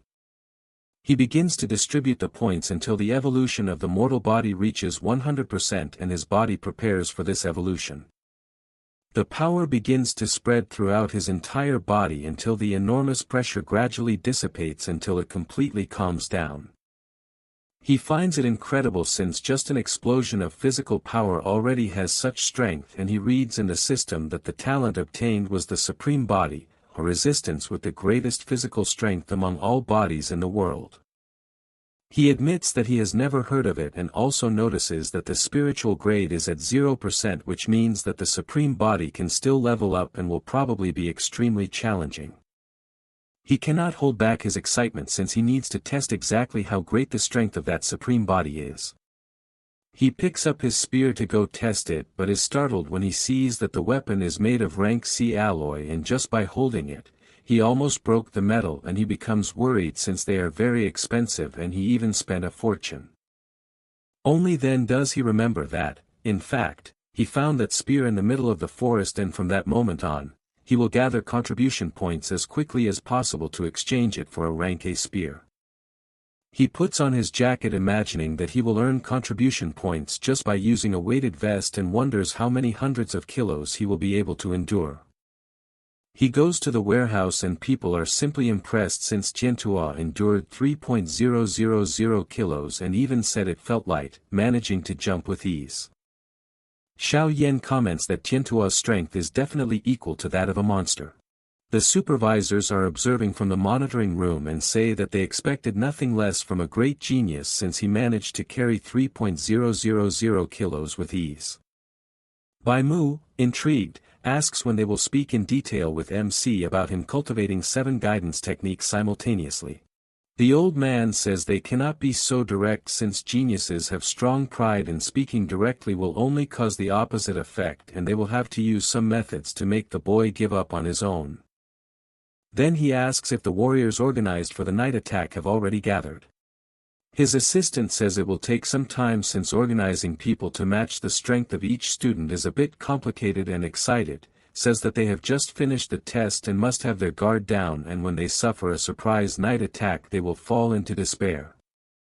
The old man agrees and orders them to prepare a level 1 warrior in the final stage for MC since he wants to see the boy crushed and defeated before explaining the disadvantages of cultivating 7 techniques at the same time.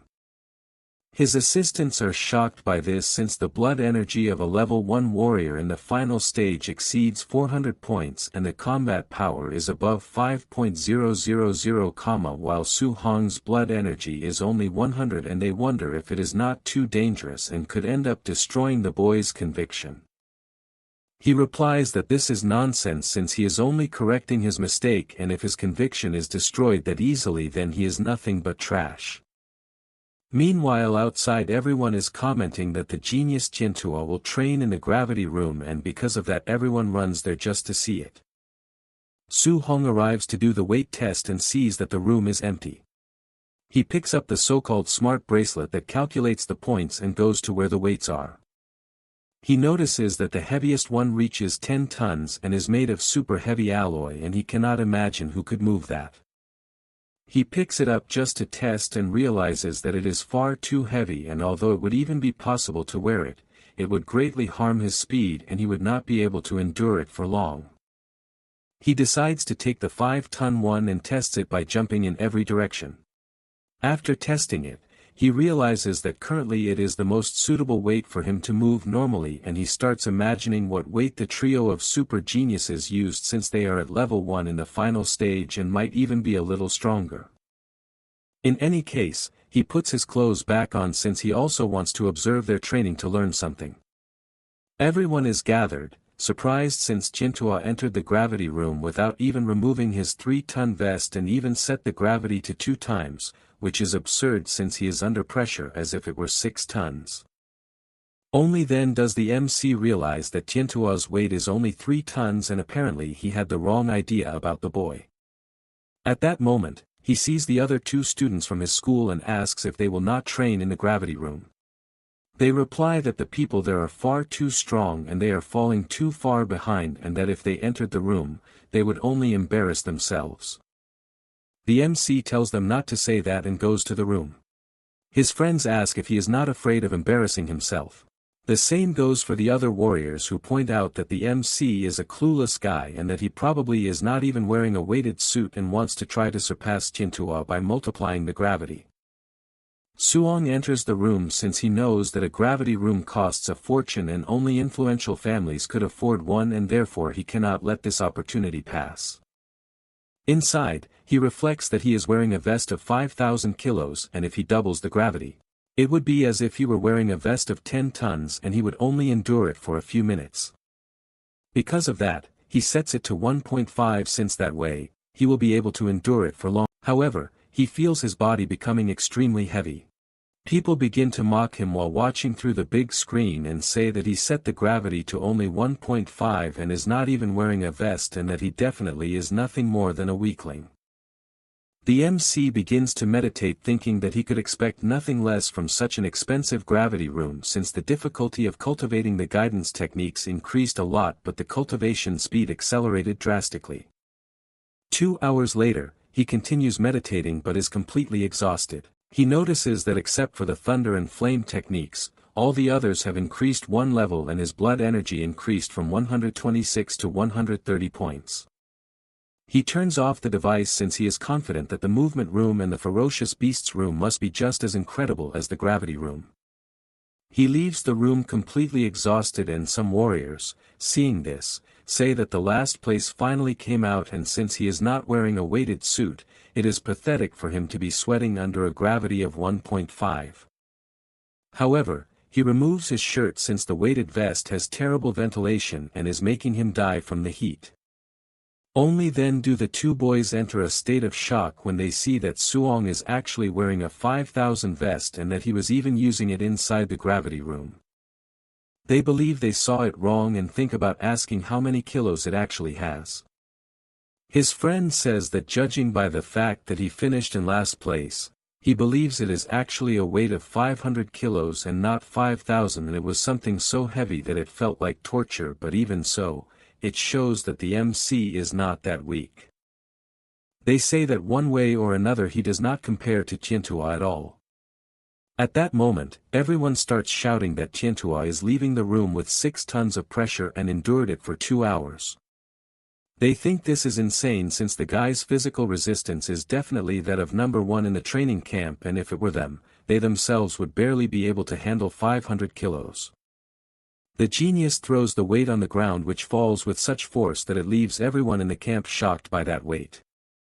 Tiantua feels relieved since he now feels light again. His partner admits that he cannot compare in strength and calls him to go to the movement techniques room to compare there.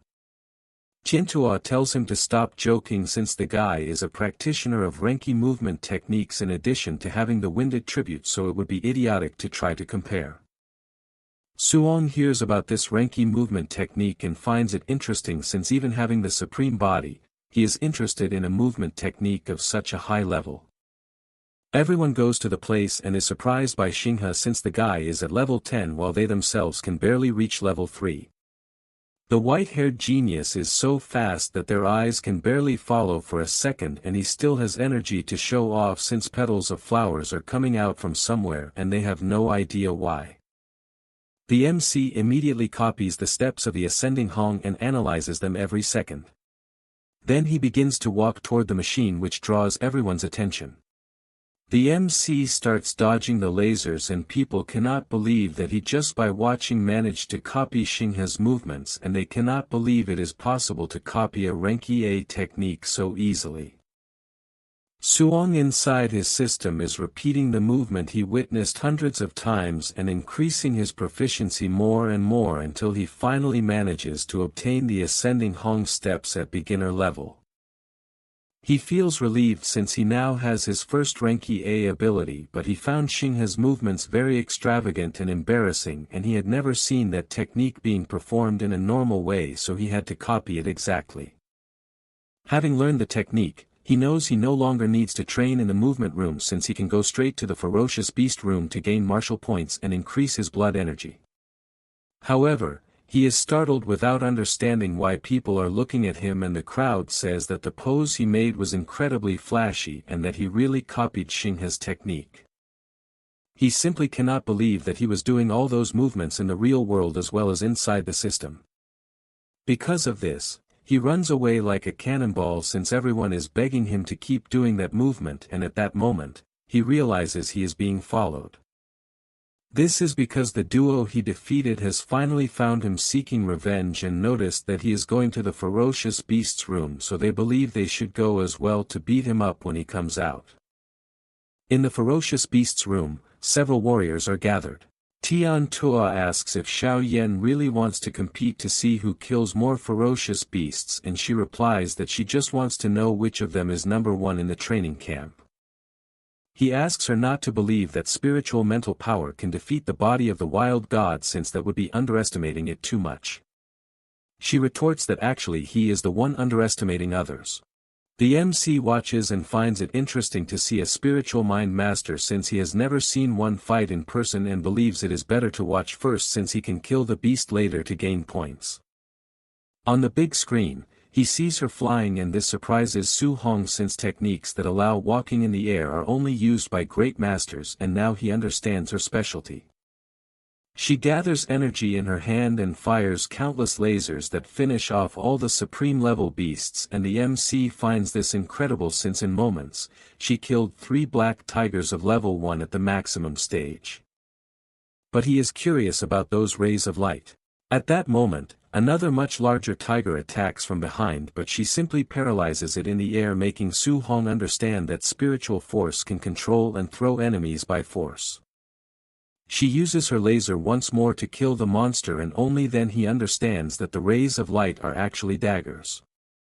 The MC trembles with excitement at so many different abilities he witnessed, and knows it is no wonder that every spiritual master is absurdly strong, since they can easily crush ordinary warriors.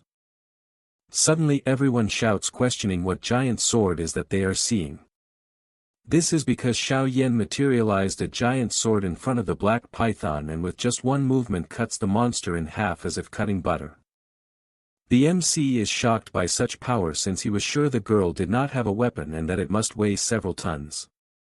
Xing He approaches the crowd and says that this is the exclusive martial ability of spiritual mind masters, which is also rank A. Everyone shouts that they have never heard of a martial ability exclusive to spiritual mind masters, and to make it worse, it is another rank A technique. They soon deduce that Tian Tu must also have a technique of this level. He replies that obviously the guy has it too. The MC gets excited about this since all 3 geniuses have rank A techniques, and he is even more certain that it was the best decision of his life to appear at that training camp. Tian Tu also goes on killing the ferocious beasts, but even killing with one punch they realize he is using only ordinary physical strength. Su Hong reflects that the guy has no intention of using his martial ability at that moment, and decides to learn it later, since now he only wants to become a spiritual mind master, but his spirit is still at 26, and as far as he knows it is necessary to have more than 100 spirit points to become a master. He becomes more and more motivated since he is eager to gain the remaining 73 points and will kill as many monsters as possible. The duo of bullies seeking revenge sees the MC entering the monster's room and decides to follow, since no one is paying attention because they are focused on Tian Tu's screen, and it is the perfect chance to beat the MC. However, they are shocked since in the room where Su Hong is, he is doing something impossible to imagine. The boys ask if he really wants to kill himself, since he is challenging a dozen ferocious beasts at the same time, and all of them are at the upper stage of level 1, and this is complete insanity. They ask if they shouldn't call the instructor to save him, since the MC is going to die in seconds, and they lament because they won't be able to get their revenge. Su Hong orders them to begin, and the monsters all charge at the same time. He dodges the first attack and without hesitation, fires his laser, finishing off 2 monsters at once. Then, he starts attacking all the others around him. The 2 boys remain shocked since as far as they know, an initial stage warrior shouldn't be able to do that, and they notice that the technique he is using seems familiar. Only then do they conclude that it is the cloud steps of Xing He. The boy finds this impossible since the MC is a student from the first school and shouldn't have access to such a high-ranked movement, and they wonder if he learned it just by watching a genius perform it. His friend tells him to forget about revenge since the 2 of them together probably wouldn't stand a chance against the MC, but Li Jun rejects the idea, saying he doesn't care whether the MC comes from a great family or not, since he can't swallow this humiliation. However, this doesn't last long, as the boy tells him to look ahead, and when they do, they are left in shock because the MC managed to kill 11 final stage beasts in that short time. Su Hong realizes he has earned 81 points since the average per creature is 7 points, and apparently the stronger he gets, the harder it becomes to earn points. He looks to the side and notices more creatures approaching, so he decides to get up since he doesn't have time to rest. The monsters attack, but he activates his flaming fist and starts striking all of them. After that, more monsters approach and he becomes increasingly excited, wanting martial points. Because of that, he keeps killing more and more monsters to score points. Meanwhile, the two boys watch everything. And Lei Jin admits that hatred leads nowhere. So he has decided to forget about revenge. They move to another place, where people are surprised that Tiantua and Xiaoyan crushed between 8 and 9 final stage monsters. At that moment, another boy appears asking if they managed to get the revenge they wanted. The two, frightened, say yes, but internally they are sweating cold. Since if they hadn't been clever, they would be lying on the ground like dead dogs. And they realize that the training field is absurd, since it is full of ridiculous monsters. Suddenly, the two geniuses leave the training room. Tiantua says he scored 280 points, while Xiaoyan scored 270 points. Everyone is impressed, since each final stage monster is worth about 5 contribution points. Tiantua complains about having gained only 100 points from using the weighted vest. His friend says the same, since she only got 50 extra points. Everyone remains shocked at how incredible the geniuses are. And they know that all that remains is to fight for 4th place. Meanwhile, the two boys continue watching from afar, as they think everyone there is a bunch of fools. Since there is a more terrifying monster in that training field that surpasses the 3 geniuses. An hour later, the MC finishes his massacre. He sighs in relief, and thinks that hunting ferocious beasts for over an hour has left his body very tired. And to make matters worse, he is still far from the required 735 martial points. At least, he managed to get 700 contribution points, and wonders what he can exchange at the martial arts pavilion.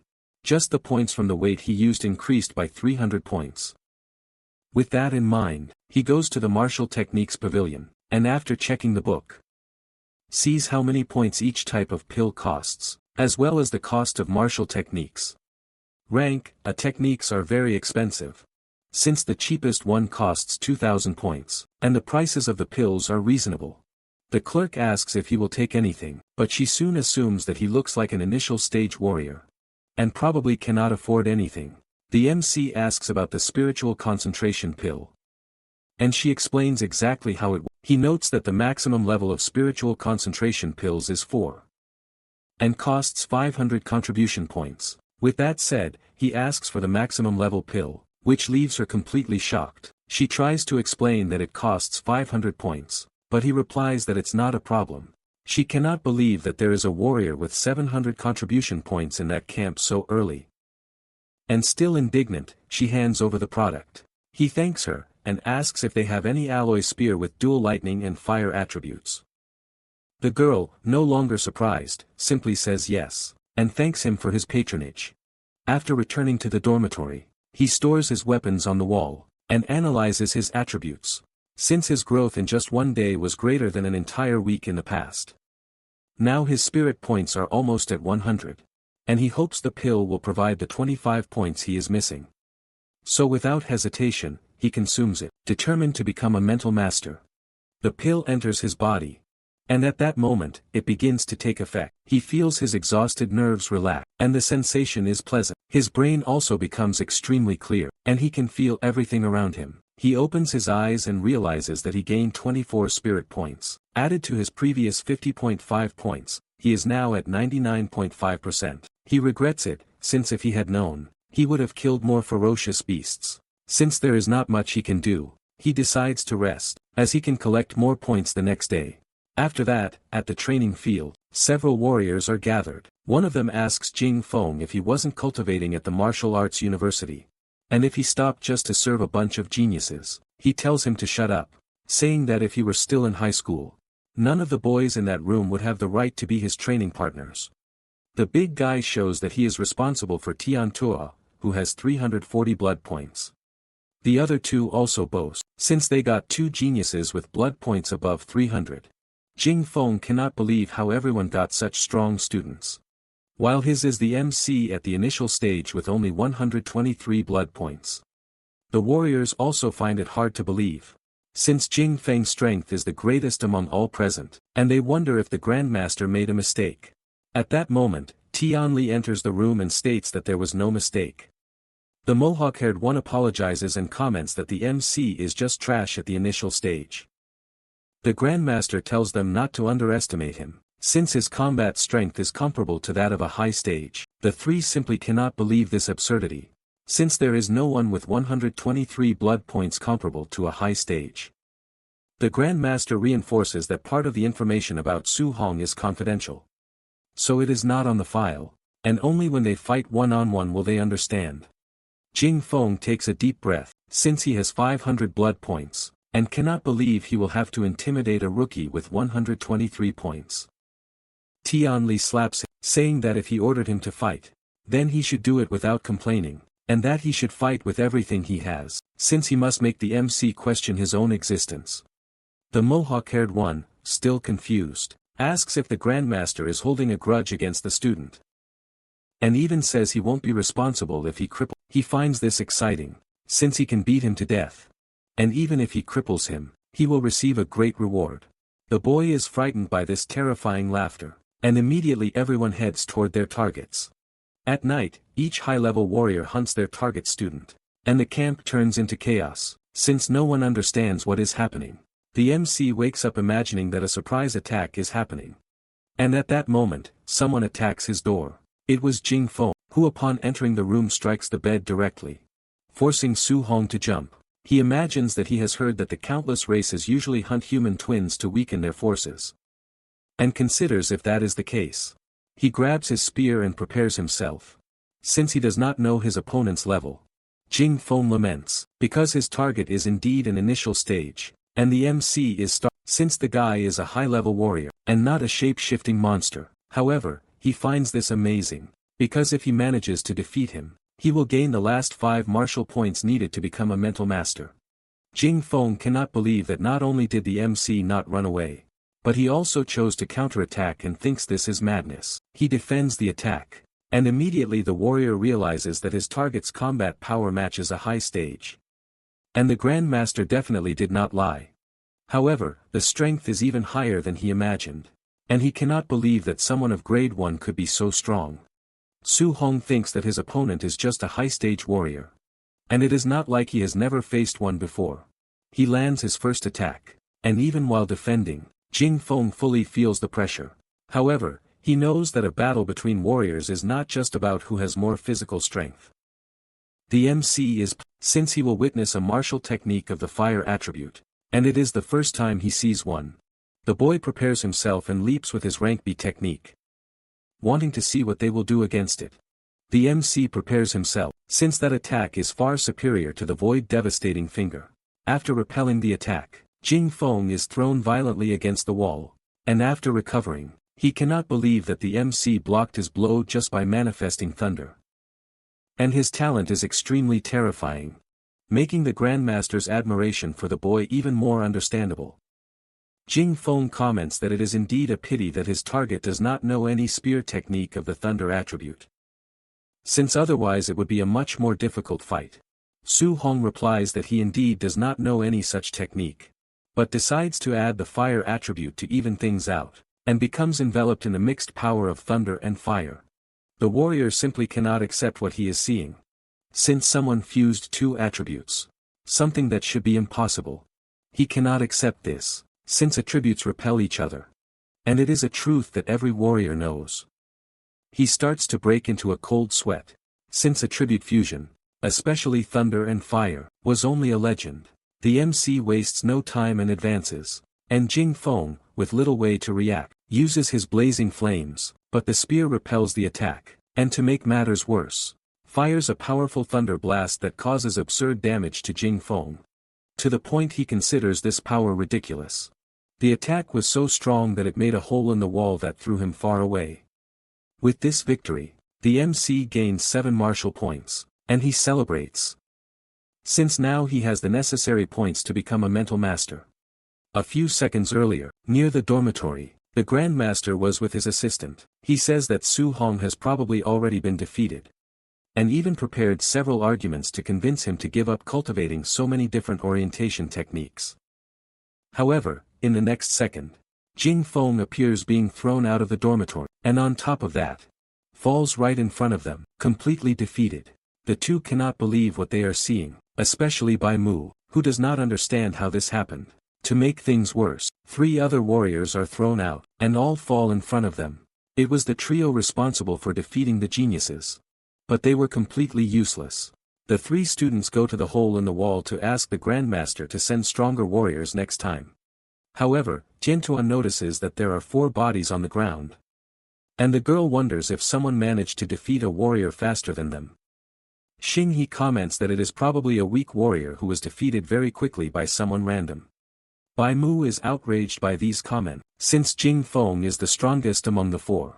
The Grandmaster analyzes the situation, since he can understand the trio of geniuses winning because they are at the final stage.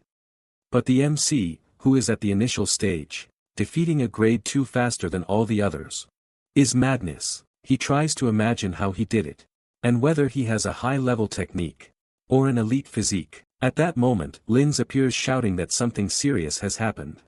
Tianli interrupts, since he does not want to know if any student died. Because it is normal for some to die, he replies that no, and that in fact it is about the MC, since he used attribute fusion against Jing Feng. The Grandmaster, distracted, says that this is nothing to admire until he takes a deep breath and becomes ecstatic. Since from what he understood, something absurd beyond reality was said. Linz explains that Su Hong indeed fused the orientation techniques of thunder and fire attributes, and thus defeated Jing Feng. He even clearly saw it through the cameras. And if they do not believe it, they can ask the warrior. At that same moment, Jing Feng wakes up and confirms everything that was said.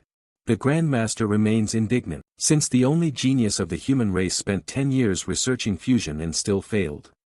And he cannot believe that a mere student surpassed that. He becomes excited, since it is like a divine star falling from the sky. His assistant asks if the fusion of 2 attributes is really that strong, to the point of defeating someone many levels above. The old man confirms, since the genius who researched fusion, even incomplete, also managed to defeat a grade 2 while being grade 1. She tries to understand why this type of cultivation is not encouraged nowadays. If the combat power is so absurd and even being difficult, there is still a chance for the fusion to work. He explains that many people tried in the past, but discovered that attribute fusion is not only extremely difficult, but also has a huge chance of ruining the cultivator. However, what happened with Suong is an exception, since he achieved this in less than a month, and to make it even better, he obtained the 7 attributes and they cannot even imagine the level of that. If such a monster truly grows, he would be capable of knocking out the emperors of the countless races with a single blow. Linz asks him not to get carried away, since he is exaggerating, because fusing just 2 is almost impossible, let alone 7 attributes. The old man apologizes for his excitement. Suddenly, Lin shouts that there was something else to say. Since the MC also has a special physique, as his strength also crushed Jing Feng, the old man cannot believe he did not mention something so important before. They find it strange how someone with 120 blood energy points crushed someone with 500. Since it is something beyond reality, Tianli says that the next day he will organize a duel, since he wants to test Su Hong's combat strength and blood energy in all aspects, and will even have him fight Tian Tuo. After all, he wants to see the result of a monster facing the strongest genius of that camp. The MC goes to the hole in his room and sits down to check the system. He decides to add all his martial points into spirit at once, and after distributing the points, he becomes excited since he will finally become a mental master. He feels a wonderful sensation, and it is as if he had suddenly grown a third arm. Although it is a bit strange and bizarre. His spirit points surpassed 100%, and looking back, he decides to do a test. His bed rises off the ground, as do all the furniture in his room, since he can manipulate objects and also walk in the air. His next objective is to learn the rank A technique that Xiao Yan possesses, as well as Tian Tuo's offensive technique. After that, the following morning, it is announced for everyone to gather in 1 minute. and each second of delay will cost contribution points. Immediately, all the students run out and gather at the designated location. The MC starts wondering what will happen. The instructor positions himself, praising them for not being late, since after being beaten so badly, he thought they would not even be able to get up. Some people complain, saying they could have defeated the warriors the previous night, but were caught off guard and did not even manage to put on their underwear. The instructor, irritated, questions whether, if the person who attacked had been an assassin from the thousands of races, they would wait to put on underwear. Marcus feels embarrassed, and his friend starts teasing him, just like everyone present. Su Hong reflects that, in fact, a real battle does not wait for you to be ready or not, and understands the people who are frustrated. Since it was a tiring night, Lin says he will give everyone a chance, as they will carry out a complete test involving blood energy, combat power, spirit, physical strength, speed, and even the level of mastery of martial techniques. After the test, they will make an overall combat ranking, and the 10 best students will receive daily rewards and contribution points. Everyone already knows that the top 3 will be the trio of geniuses. As for the MC, he is only intrigued about what the reward for first place will be.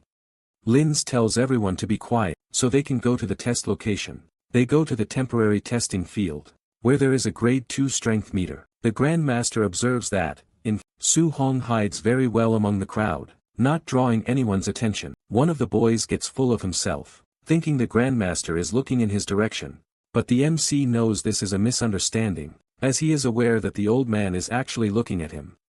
Tianli announces that he decided at the last minute that whoever ranks first in the overall score will receive, as a bonus, a rank A martial or movement technique. Everyone is surprised by the generosity, but they lament, as the prize will go to Tian Tuo. The genius finds it interesting, since rank A techniques are difficult to obtain, as even influential families only have a few. Xiao Yan is excited about the possibility of choosing any technique, just like Xing He. Since he wants a skill that matches his Cloud Steps technique, the MC realizes that this time, he will not be able to hold back, as he needs another rank A technique. The Grandmaster likes his gaze, as he wants to see how strong a young talent can become, and announces that the first fight will be Xing He's, the second Xiao Yan's, and the third Tian Tuo's. The students are surprised, as the test will start with the top 3, and no one else will have the courage to go, as they do not even want to imagine who the 4th member will be. Just as they think that, the old man points out that the MC is the 4th. As he suspected, he realizes that the Grandmaster has his eyes on him. The members of his school question whether he somehow offended the Grandmaster. Since he had very bad luck, the others think it is absurd to place the 3 strongest first, and then the weakest. Believing that this must be some kind of motivation for the other students, they move on to the first test, which is physical strength, and the cloud-haired comments that this test is not his strong point. He throws his punch at maximum power, and scores 4,013 points. Everyone is surprised, as a score of 4,000 without any technique is incredible. The MC imagines that, if Xing He can use a rank A movement technique, then his attack techniques must not be bad, being at least rank B. The boy attacks again using the hidden Cloud Gale Fist, and this time scores 5,642 points. The students are terrified, as this score is standard for a grade 2 warrior, and this coming from someone who claims physical strength is his weakness. Just by seeing the technique, the MC managed to copy it, but thought it was little that the score only increased by 1,600. Xiao Yan prepares for the test, and scores 3,253 points. Su Hong knows it is normal for a mental master to be weak in physical strength, since what matters is spirit. She takes a deep breath, and activates her attack technique, and once again, the MC copies the ability, finding it incredible how the training field is fantastic for acquiring skills. He wonders how many techniques he will manage to learn that day. The girl prepares, and strikes the machine with her ability, achieving 5,942 points. The crowd is surprised, as it is a higher score than Xing He's, and compared to the normal attack, it almost doubled the score. Meanwhile, the MC continues meditating, as within his space, he is practicing the technique he just learned. After practicing for a while, he realizes that the ability can materialize anything. Not just weapons, but even chairs, benches, or fierce beasts. However, the more solid the materialization, the more mental strength it consumes. With his current strength, it seems difficult to learn the ability immediately. So he decides to learn it slowly, since Tian Tuo will enter soon, and he needs to see his martial technique. The genius prepares, while everyone celebrates that the barbarian god will show what he is capable of with his overwhelming strength. Su Hong wonders what the difference is between her sovereign body and the body of the boy called the barbarian god. Tian Tuo prepares, as he wants to show the gap between everyone, and delivers a powerful punch to the machine, leaving everyone shocked, as the machine almost could not withstand such force. The Grandmaster praises him, and the genius thanks him, saying he will proceed with the martial technique. The MC is happy, as he will finally see Tian Tuo's offensive technique. The genius gathers energy in his hand, and prepares to attack. Tian Li is surprised, as that is the infernal bone flame fist.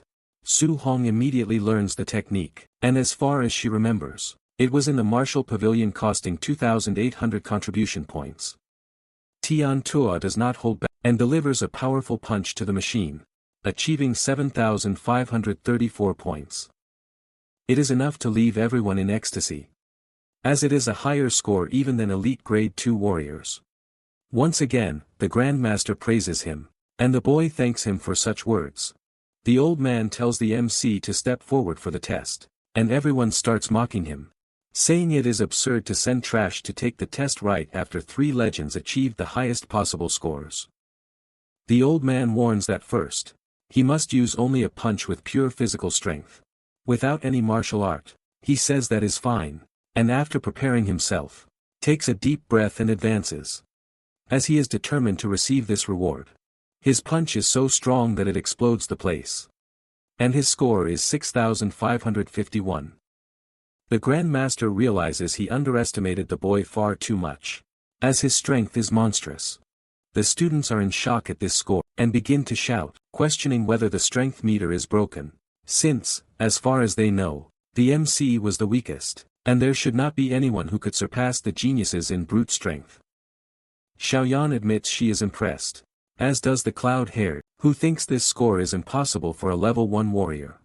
Tiantuo agrees, and even believes that he himself was too arrogant. The MC asks if he can proceed to the martial technique.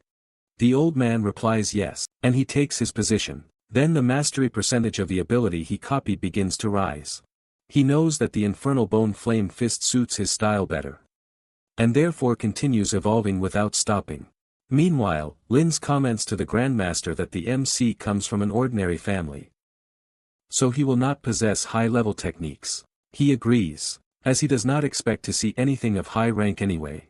The MC finally reaches 100% in his ability, reaching the beginner level. The people, seeing the power in his hand, shout whether it is not Tiantuo's ability, and have no idea how the MC obtained it. He prepares himself, as he wants to see his offensive power using a rank A technique, and punches so hard that the entire hall trembles. The students ask if this is ridiculous, since it made the whole hall shake. And upon seeing the result of 9,013 points, they are in shock, as it is the standard for a high-level grade 2. Lins cannot accept how monstrous Suong is, considering he is at the initial stage with 123 blood energy points. And that makes no sense. The 3 geniuses do not accept what they are seeing, as 9,000 points is too high even for a grade 2, and they believe that he is hiding his true blood energy points, possibly exceeding 500.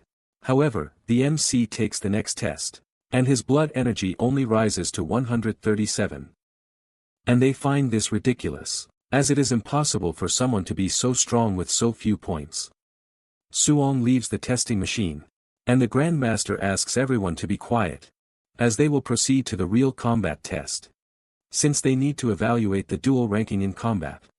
He announces that the competition will be by challenge system, so they can choose their opponent. When no one else dares to challenge him, he will be the first to receive the rank A technique as a reward. Without hesitation, Xinghe calls the old man, and says he wants to challenge Suong. He imagines that although the MC's combat strength is considered invincible, his blood energy is far too low, so he only needs to use his movement technique to dodge the attacks. However, the old man rejects the duel. He does not understand why until the Grandmaster announces that the 3 can go together against Suong. This makes the trio of geniuses furious, as apparently they are being greatly underestimated. The old man asks what the MC thinks, and he says he has no objection. They ask to prepare, as they will shove that arrogance down his throat. The instructor orders the start immediately, and the three advance with everything. Shingha imagines that he will unleash a gale fist, and then retreat, and when the boy is occupied, he will attack from the flanks. Since with his speed, no one can react. However, his two friends shout for him to be careful. As in the blink of an eye, the MC appears behind him, and without holding back, attacks aiming at his face. However, the boy manages to dodge in time, and thanks his companions, reinforcing that apparently Suhong's speed is not normal, and therefore they must be careful. Suhong feels his body strange, and knows it is mental force, as it is the first time he has felt this sensation. And it is quite uncomfortable.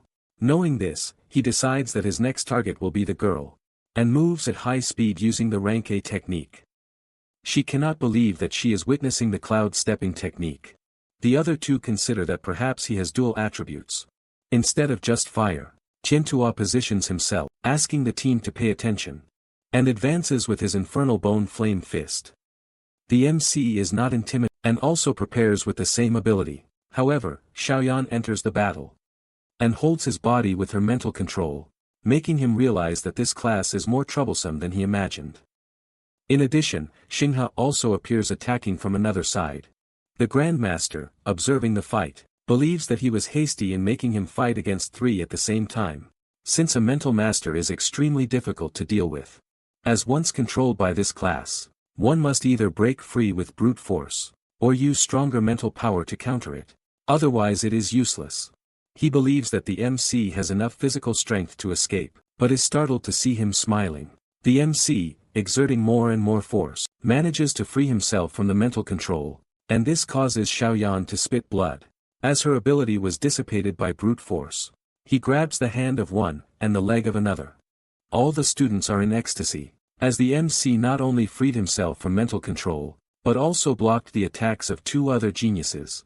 He spins the two into the air, and holding tightly, slams them against the ground, causing massive damage to both. The students cannot believe what they are witnessing, as Su Hong is being excessively cruel in his attacks, as he left the two unconscious from so many blows. He takes a deep breath, and looks to the side in the girl's direction.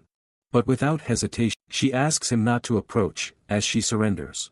The people cannot believe that there truly exists someone strong enough to defeat the trio of geniuses of that camp. The Grandmaster tells them to stop the noise, and asks if anyone else will challenge him. Otherwise, first place will go to Su Hong. They reply that they obviously will not face this monster, as only an idiot would try to challenge him. That said, the old man announces that first place belongs to Su Hong, and since second place to 10th place are vacant, they must continue the competition to see who will take those positions. With that, he tells the MC to follow him to receive the reward, and he becomes excited upon hearing this, as he has gained another rank A technique. As they walk, Tianli reveals to the MC that he has been watching him since the day he stepped into that training field, and questions why he hides his power so much. Unlike others who constantly show off, he explains that he has neither power nor influence, and if he stands out too early, he will become an easy target. The old man likes hearing this, as he finds it very intelligent, and confesses that he only organized that duel to ensure that he would have the resources. With that, he says that in the current world, the strong become stronger, and resources concentrate only among geniuses, and tells him not to hide his strength anymore, as he himself, as Grandmaster, will protect him if any problem arises. Su Hong thanks him for all of this. They go to the martial techniques pavilion, and the old man tells him to take the list of techniques. He asks him to look carefully, and the MC asks for a suggestion on which would be best to choose. Before that, Tianli asks which techniques he already masters. He replies that he knows the Infernal Bone Flame Fist, the Cloud Steps, the Gale Fist, and the Void Devastating Finger. The rest are low level. The old man does not believe the abilities he heard, as most of them belong to Xing He, and asks if by chance he managed to learn them just by watching the boy perform them. He replies yes, and once again, the Grandmaster concludes that he is facing a monster. The saleswoman starts wondering who the MC is, who is being personally accompanied by the Grandmaster. The old man points out that since he already has offensive and movement techniques, he should learn a control one, and recommends the Flame Prison, rank A. It condenses spiritual fire energy into a prison to capture the enemy. Offensive techniques only need to attach energy to the weapon or body. But control techniques require the energy to leave the body. Most second-grade warriors cannot do this, and normally it would be impossible to recommend it to a first-grade warrior. But since it is Su Hong, the case is different. Tianli points out that he even knows this technique, and because of that, will demonstrate it to show how it works. Immediately, the MC thanks, and the old man, activating his fire attribute, creates a cage of flames, and explains that although the power of control techniques is inferior to attack techniques, their utility in combat is enormous. Then, he summons a fire arrow to demonstrate and attacks, simulating that some enemy had been caught by the cage beforehand. He admits that maintaining the flame prison while attacking is extremely difficult, since he himself only mastered it after becoming a third-grade warrior. Immediately, the MC refuses this technique, since even the old man had difficulties. So he will pick an easier one. The Grandmaster cannot believe he gave up so quickly, and internally thinks that geniuses are usually proud. But a monster like Su Hong knows how to listen to advice. And that means his future is limitless. However, reality is different. Since during the demonstration, the MC copied the flame prison technique, and since he already obtained it without even receiving the reward, he took the opportunity to pick another technique. The Grandmaster thinks about which technique he can suggest and recommends a defensive one. Su Hong noticed that it is an earth attribute one. The deep earth armor. It condenses earth energy on the surface of the body to create a powerful defensive armor. He gets excited, since combined with his incredible physique, he will have powerful defense, and so he agrees. The old man takes advantage of the situation and asks what special physique he has. He answers that he has the sovereign body. He says this and imagines it is the strongest body among the 3,000 existing physiques. And that there is a chance the old man will give him many techniques upon knowing this. However, Tianli comments that he has never heard of a physique with that name. The MC laughs and says that he actually made it up. The old man finds it strange and believes it is an unregistered physique, but thinks it must be something superior, since he was able to withstand a punch from Tian Tuo, who has the barbarian god body, and he has never seen the strength of a first-grade warrior reach that level. Suddenly, his communicator rings and he asks what it is. Bai Mu says that the point system shows that Su Hong was still wearing the weight vest during the fight against the trio of geniuses. The old man, not believing this absurdity, asks if he was wearing the vest during the fight against the trio. The MC replies that yes, since if he took it off, he would not earn as many contribution points.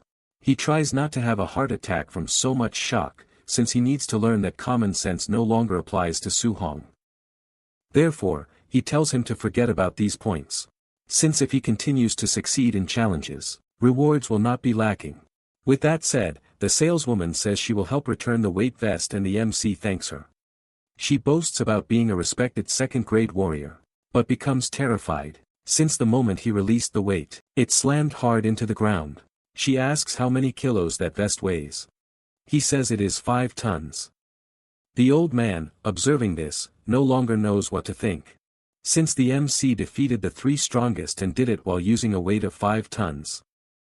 He calls his little monster, since he wants to give another rank A technique, as he remembers that he uses a spear and Grandmaster Jianglin also uses one.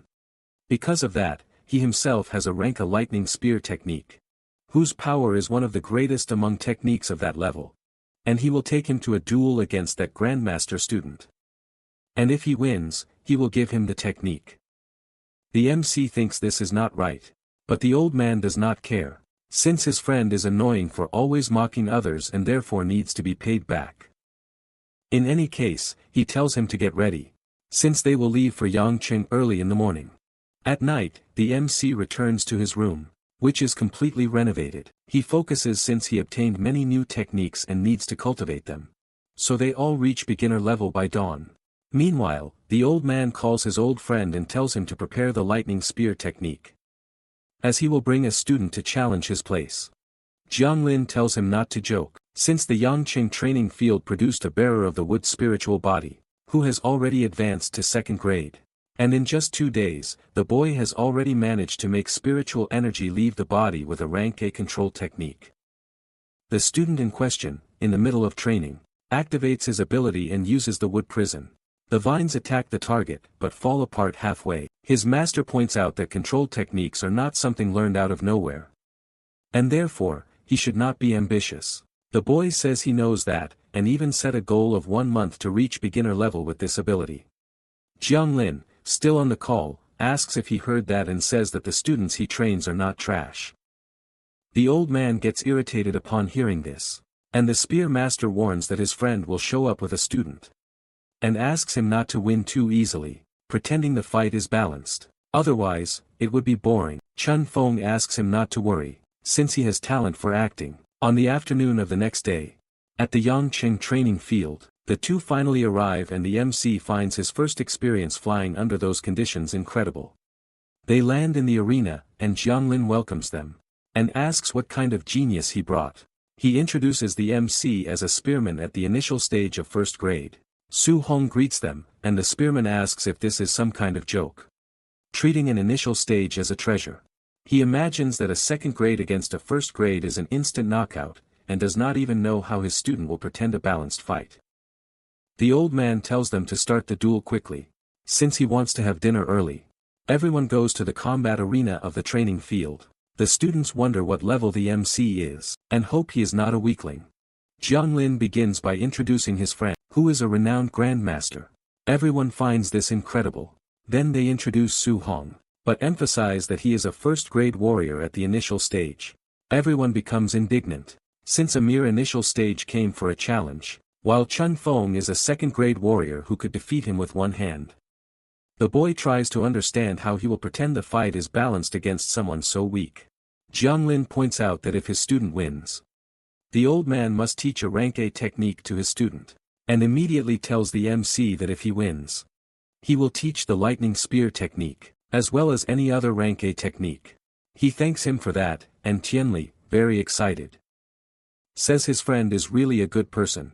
The guy does not understand this excitement, since it is definitely impossible for the MC to win this battle. The two position themselves in the arena, and the grandmaster tells his student to be careful with his strength. He says it will not be a problem, and draws his sword. He starts imagining how he will act, since it would not be good if he left a boy severely injured with a single blow. Next, he asks if Su Hong won't use a spear, since as far as he remembers, he had one. The MC replies that for now, it's not necessary. That's because currently, he only knows a rank C skill. And if he used the spear, he would be at a disadvantage. Chun Feng, feeling underestimated since he misunderstood, finds this attitude very arrogant, and because of that, charges forward without thinking twice. As he wants to see how far this arrogance will go, he prepares his attack, but Su Hong easily dodges, and instantly moves to the other side of the arena. Chun Feng realizes that his opponent is using a rank A wind style technique, and finds that interesting. Because of that, he advances once more, since movement techniques are useless against his power. Then, he uses the wood prison, which grabs the MC's legs. He reflects that, as the Grandmaster said, control techniques are difficult to train, and judging by it, the boy is a genius. So he will have to use force to break free. However, before he can even try, the magic dissipates. And Su Hong can't believe it. Since the magic was far too weak, Chun Feng says he only needed to restrain him for a moment, and the MC, seeing him so close, prepares his fist and counterattacks. The boy realizes the punch is too fast, and that he will be hit before he can even attack. He creates a wooden shield, but the impact is so strong that it sends him flying. Unable to understand how Su Hong has so much strength, the students begin to believe in the fight, since a grade 1 is managing to defeat a grade, despite the huge difference. Tianli laughs and asks his friend what he thinks. The Grandmaster says that brute force alone won't be enough. The MC positions himself and advances once more, delivering a powerful kick that, upon landing, he realizes is actually an afterimage. Chun Feng appears behind, as he also possesses rank A techniques, but Su Hong, being faster, manages to dodge. The boy tells him to surrender, since the level difference is too great. The MC simply raises his hand, and, after activating his fire attribute, creates a cage of flames, trapping his opponent. The boy can't believe he is seeing a control technique, and doesn't understand how an initial stage warrior has already learned this kind of technique. But he is sure it won't last long. Jiang Ling can't believe that someone at the initial stage has mastered the flame prison, and finds it completely ridiculous. But he gets startled when he sees his friend also surprised and asks why he is surprised. And whether he was the one who taught that technique to the MC. He doesn't know what to answer. And the Grand Master realizes that first the boy used the wind attribute and doesn't understand where that fire attribute came from to create the cage. Tianli says not to be surprised, since it's multiple attributes, and there's no need for such astonishment. Besides that, they don't understand how the prison still hasn't collapsed. To make matters worse, the MC prepares his flame, and the grass-haired boy, frightened, starts sweating cold, since as far as he knows, attacking while maintaining a control technique is difficult even for a grade 3 warrior.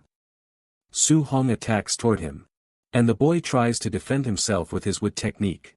But it is completely useless, as the blow lands directly, destroying the wood, the sword, and everything in front of it. The punch is so strong that it throws him against the cage of fire, burning his clothes. The fire begins to deal damage, and his wood protection starts regenerating his body almost immediately. Chun Feng tells him not to underestimate the healing power of the wood spirit body of a grade 2 warrior. Su Hong truly thinks a wood spirit body is incredible. A special physique, since the recovery capacity is absurd. But if that's the problem, then he decides it's time to unleash several punches. And during his sequence of blows, he considers that he won't be able to keep holding back forever. The grass-haired boy warns that it's useless, as he will never win through exhaustion, since a grade 1's endurance will never surpass that of a grade 2. That said, after taking the combo, he challenges him, wanting to see what happens first. Whether the flame prison collapses or his own recovery runs out. The MC is aware that his fire's spiritual energy is running out, and as soon as the flame prison's restraint disappears, the situation could turn. With that, he makes a movement that dispels the prison. And the boy laughs, asking if he has already given up and saying it's time to counterattack. However, he is startled when he sees something wrong with Su Hong's hand. He admits that the move consumes a lot of energy and that he didn't intend to use it at that moment.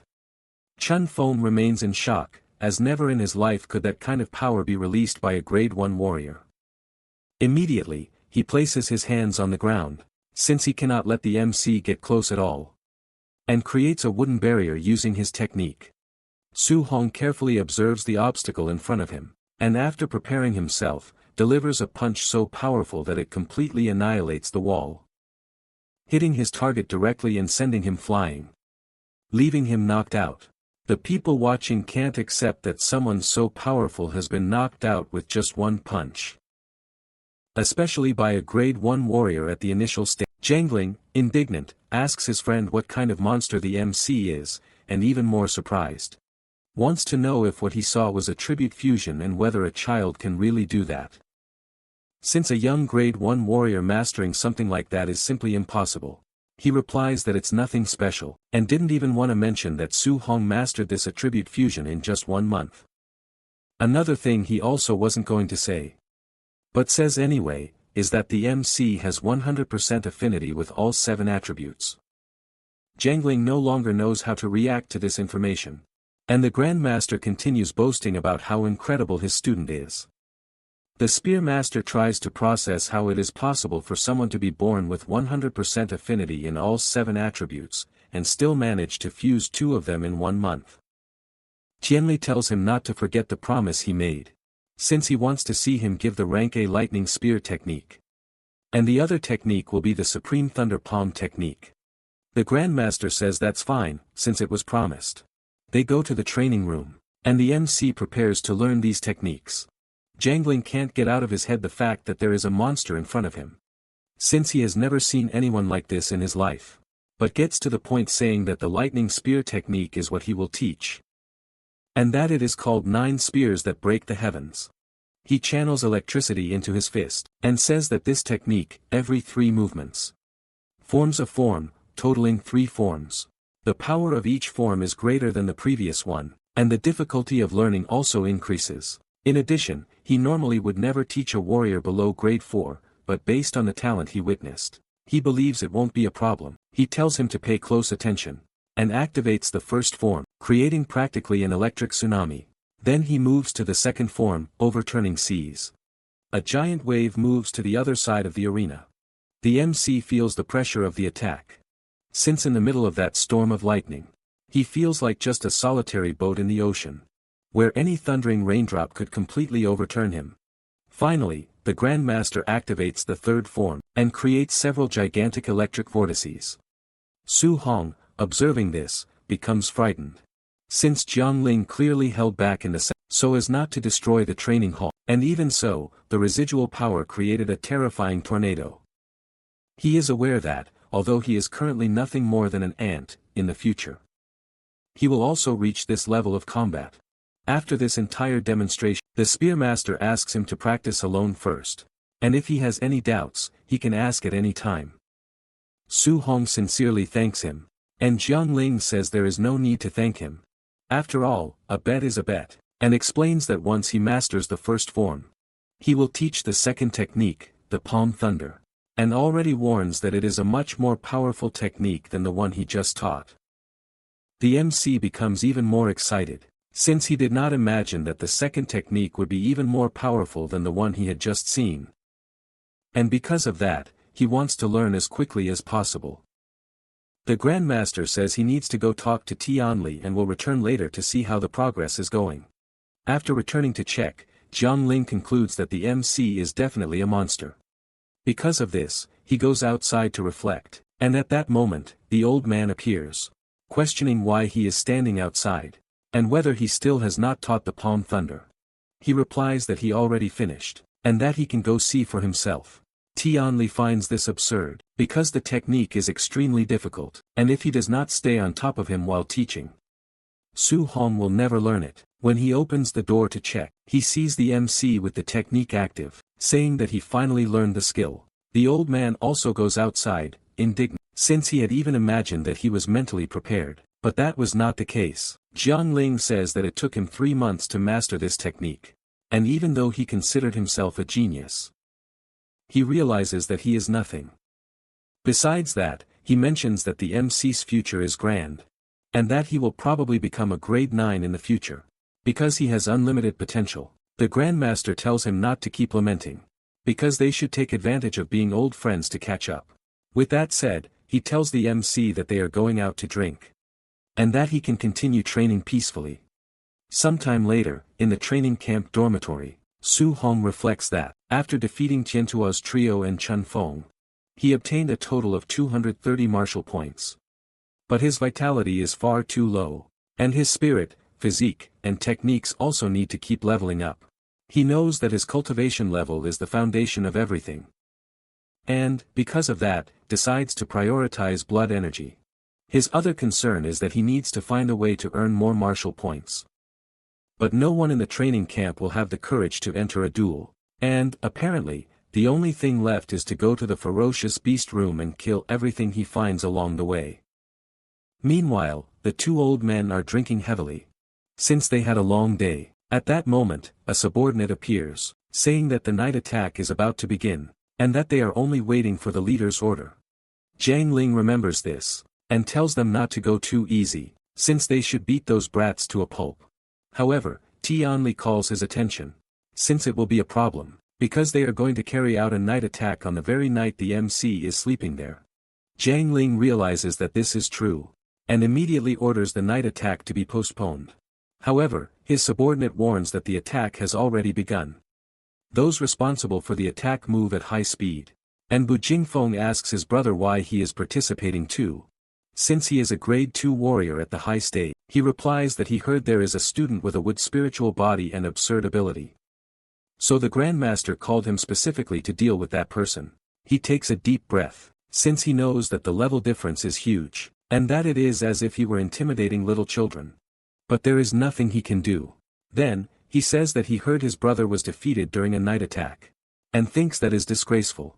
Bu Jingfeng tries to explain that in truth, he merely let his guard down, but if he crosses paths with the MC again, he will finish him off. Bu Jinglong tells him to relax, although he should not be so proud of defeating only an initial stage student. And without wasting time, orders everyone to put on their hoods. Because they are going to attack at that very moment. With the order given, everyone advances toward their respective targets. And chaos takes over the dormitory. The MC notices that there is a lot of noise, and wonders if it is another night attack. He sees a student flying far away, and the person responsible for the attack charges at him, ordering him to pass out at once. However, Su Hong punches him in the mouth, making him completely lose his bearings. He makes it clear that he did not even ask anything, and that, in fact, he is not even a student of that training camp. Only then, seeing the guy stuck to the ceiling, does he reflect that they are all dressed in black with their faces covered. And this gives him a great idea, since he can pretend to be an invader to defeat some students, and legitimately earn martial points. Even though he knows this is wrong, he thinks the idea is far too brilliant, and needs to put it into practice. Meanwhile, the invaders are catching the students off guard. And at that moment, the MC appears in disguise, saying that he will help. The invader prepares to say that this sector is his, but he takes a punch to the mouth so strong that it breaks the wall. The student tries to understand what is going on, and whether it is an internal fight, but sees the MC running away without even hitting him, even though that was supposed to be the invader's objective. Suong celebrates, since they are all high level. And he can fight without holding back. Knowing this, he goes around hitting everyone, whether student or invader. And after clearing the place out, he realizes that the first floor is complete, and that he should go to the second. He barely reaches the upper floor, and already starts clearing it out, earning points at an absurdly fast rate. Meanwhile, on the third floor, the invaders are observing how resistant Chun Feng is. Because he has terrifying recovery, since he has been fighting Bu Jinglong for quite some time. At this moment, the MC appears, asking what the hell they are doing, because they are blocking the way. They ask him to watch the bizarre recovery that one of the students has. But the MC says there is no need, and starts beating all of them up, because he is dying to earn points. Bu Jinglong looks back, trying to understand why they are fighting among themselves. And Su Hong, aiming at the two of them, tells both of them to attack together for real. Bu Jinglong tells the student to rest for a while, since he will deal with the situation at once, and charging forward, shouts that each night invader is only responsible for their own target. And that since he did not follow the rules, he will teach him a lesson. The MC finds this interesting, and counter-attacks with his Vajra fist. The invader does not understand where so much strength is coming from, and is forced to retreat, since the force he witnessed is bizarre. He calls the boy to fight together, since the opponent's strength is abnormal. Chun Feng starts by using his wood prison, which creates some vines around the MC's foot, which, by the way, he manages to dodge. But this distraction allows Bu Jinglong to get closer, and when he throws a punch with all his strength, it is blocked by Earth attribute armor.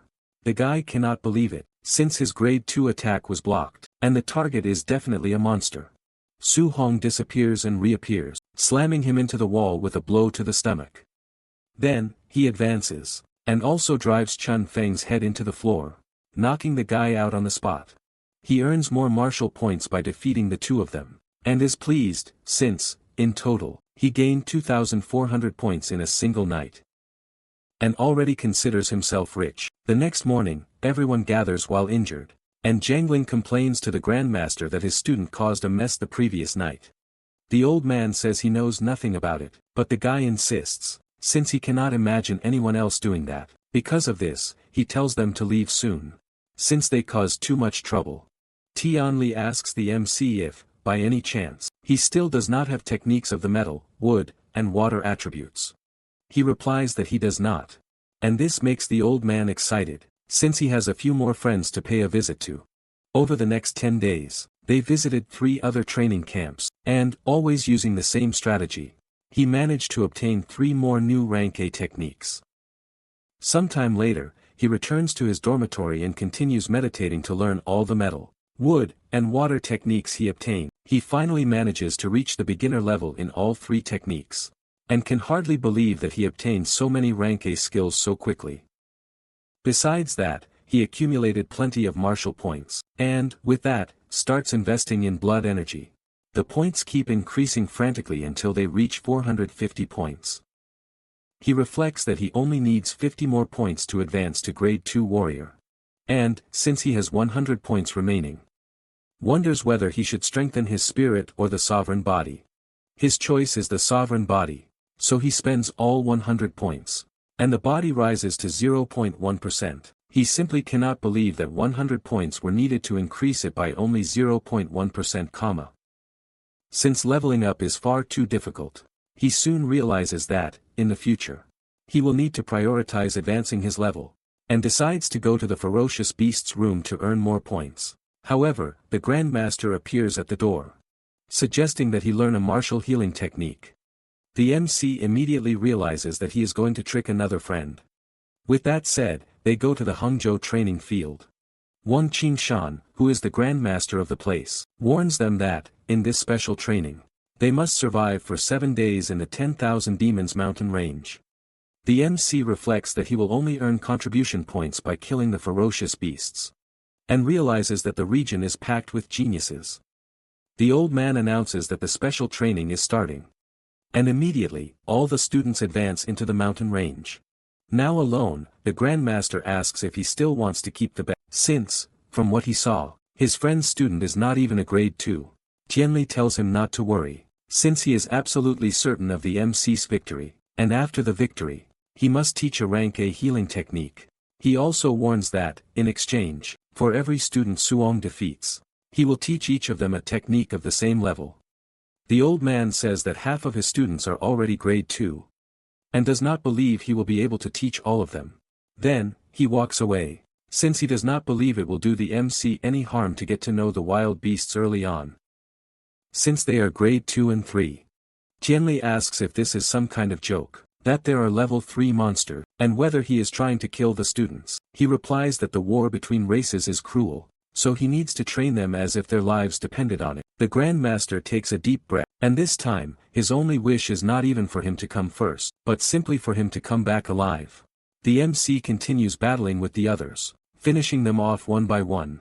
Regardless of the creature's size, time passes, and by night, he continues wiping out the monsters with the techniques he learned, finding it incredible how impressive they are, but using them so frequently is consuming a lot of spiritual energy.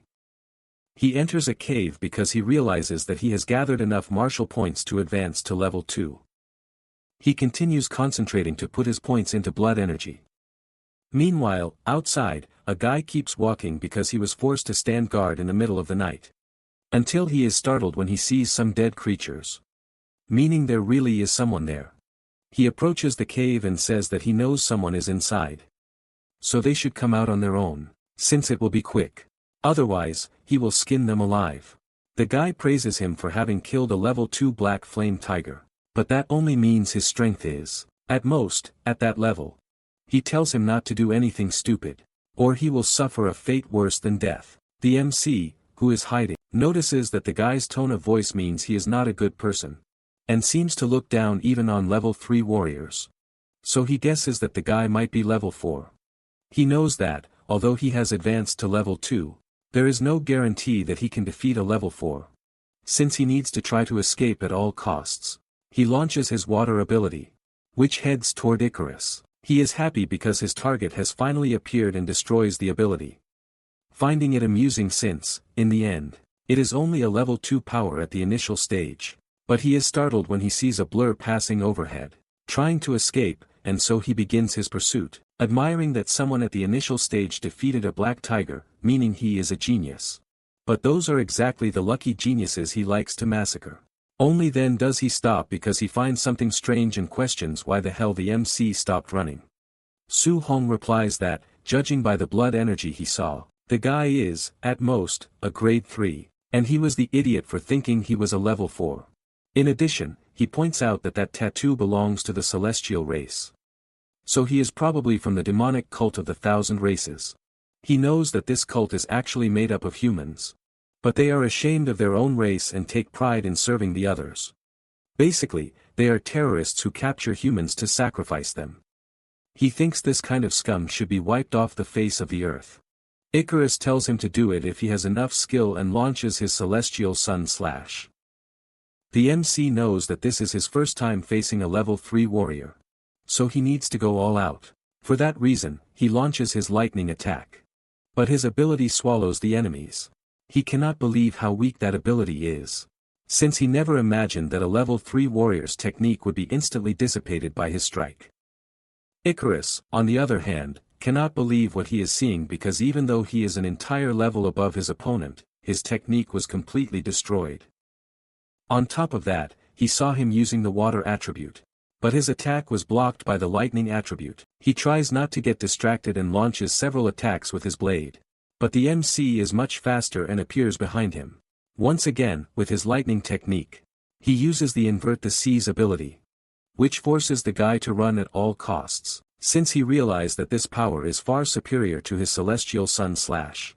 However, halfway through, his feet are grabbed by some lines and the guy can no longer accept this. Because he has already seen him use water, thunder and now even wood. An electric explosion is caused at the location and after the ability dissipates. He notices that the lunatic dodged using some kind of bizarre movement technique. The guy appears outside and thinks he was unlucky because he imagined he had found an ordinary human genius. But instead ran into a monster. At that moment, the MC appears, wanting to see where he will run. Icarus screams in rage and tells him to feel the majesty of the celestial race. Su Hong calls him sick, because not even ghosts or humans transform into such a bizarre form. His spear attack is blocked with only the guy's hand and Icarus makes it clear that in his blood transformation, he becomes a legitimate member of the celestial race and tells him to die already, since he will not let anyone interfere with his ritual. At this moment, the MC activates his flame prison, trapping the guy in his trap. Then, he uses the technique of the 9 spears that pierce the sky and the attack is so strong that it blows the lunatic apart, who even in pieces, still has time to call the MC a monster before his body finally collapses. The system announces that he obtained 212 martial points for killing a transformed celestial and he finds it incredible how many points he gets from killing a member of the demonic cult. Since he fought several beasts and the points did not even come close. Then, he thinks about the sacrifice the guy mentioned and whether they might have captured humans. Since something like that needs to be reported to the Grandmaster. After that, at the camp base, Tianli says that the MC sent a report saying that he found the demonic cult of the 1,000 races and that they are carrying out some sacrificial ritual and that they must rescue the people. The Grandmaster explains that this time, the targets of the sacrifice are the cult's own followers. So if they die, they die. The old man feels relieved if that is the only problem. But Wang Qingshan does not understand why his friend still has the nerve to keep drinking tea and whether he is not going out to save the student. He replies that he is not, since the guy from the cult was only a level 3 in the initial stage and the MC has already finished the guy off. The old man does not believe that a level 1 killed a grade 3 and that, obviously, it is a made-up story. 3 days later, Su Hong goes around killing more and more monsters and even after killing countless level 3 beasts, he ends up not finding any other members of the demonic cult. Besides that, he obtained a little over 800 martial points and it would have been better if he had killed 4 members of that cult. At this moment, he notices a presence and a girl on top of a tree praises him for sensing her presence and says that if they had met on another occasion, she could have given him a lot of affection. But since he invaded that, then all that remains is death. She says that and launches her attack. Su Hong merely watches the strike approaching since he finds it amazing that the martial points came to him without him even needing to look for them. He uses his water dragon and blows up the attack that was heading in his direction. At this moment, a blur passes by his side and he catches the other attack while thinking that he will take advantage of the situation to ask where the cult's other hideouts are. He pulls the weapon toward himself and Natasha does not understand what kind of damn strength that is. Su Hong prepares his fist and slams a punch into her head against the ground. Then he points his spear and orders her to answer where the hideout of that demonic cult is. She does not hesitate and replies that it is 10 kilometers to the north and only asks for her life to be spared. He wants to know the number of level 3 warriors in the forest. She says that besides her, there are 2 others as well as 3 more level 2 warriors. Su Hong realizes that he has already taken care of 2 level 2 warriors, so only one remains and he can perfectly eliminate all the cult followers and earn thousands of martial points to advance his mental strength to level 2. Because of this distraction, the girl takes the opportunity to retreat and immediately activates her transformation of the celestial race because in this transformation, her strength doubles, but it is no use since in the blink of an eye, the MC drives his spear into her from behind and says that this cult has committed unforgivable crimes and because of that, none of them will escape alive. He says that and finishes her off at once to receive the points. He notices that it was worth it since he gained 208 points and if things continue like this, it will be interesting. The next morning at the demonic cult of the thousands of races, several warriors are gathered because they were deceived and will now be served as sacrifices. The bloody commander orders them all to be killed and his servants immediately attack because there are 3 geniuses of the human race at grade 2 and what they like the most is killing warriors like that. They do not lower their heads since even if they die, they believe the Grandmaster will avenge them. Meanwhile, the old men are watching from above since the 3 people cornered are the 3 greatest geniuses of the region. Tianli sees that they really are good since they are facing several level 3 warriors even if it costs them their own lives. The Grandmaster asks them to let them fight a little and if they cannot hold on anymore, they can go down to rescue them. However, Tianli looks to the side and says that they will not need to act since his little monster is going to rescue the kids. Wang Qingshan asks if he is drunk since someone at level 1 would not have the slightest chance of rescuing anyone against level 3 warriors. The tank of the genius trio tells them to retreat while he holds off the attacks but they are all willing to die there together. One of the demons appears to finish them off but the MC appears, attacking with his spiritual spear and throws the monster against the tree, finishing it off in that same instant. The cult asks who the hell appeared but it is too late since Suong appears in front of them and uses his thunder palm, finishing the 2 of them off. Then, he annihilates the next target while asking if the 3 of them are all right. They cannot believe that someone is so strong to the point of killing so many level 3 warriors instantly. Above, the Grandmaster turns around indignantly, questioning his friend if by any chance his student possesses the thunder palm, meaning he is of the lightning attribute but what he had requested from him was a healing technique which is of the wood attribute. Besides that, using the thunder palm for so long means that he advanced to level 2 and he cannot believe how it is possible to arrive at the battlefield at level 1 and already be at level 2 in the high stage because growth at that speed is ridiculous. The MC tells them to leave since he will cover them but he gets worried since the demon woman must have lied because there are more than 10 level 3 warriors but that only makes him more excited since he will profit far too many points. The demons charge forward but Su Hong does not stay still and finishes off those who come close with his absurd strength. The cult tells them not to approach but a massacre takes place while one of the monsters climbs the altar and already up there, shouts that the sacred cult of the thousands of races will not forget this sacrifice.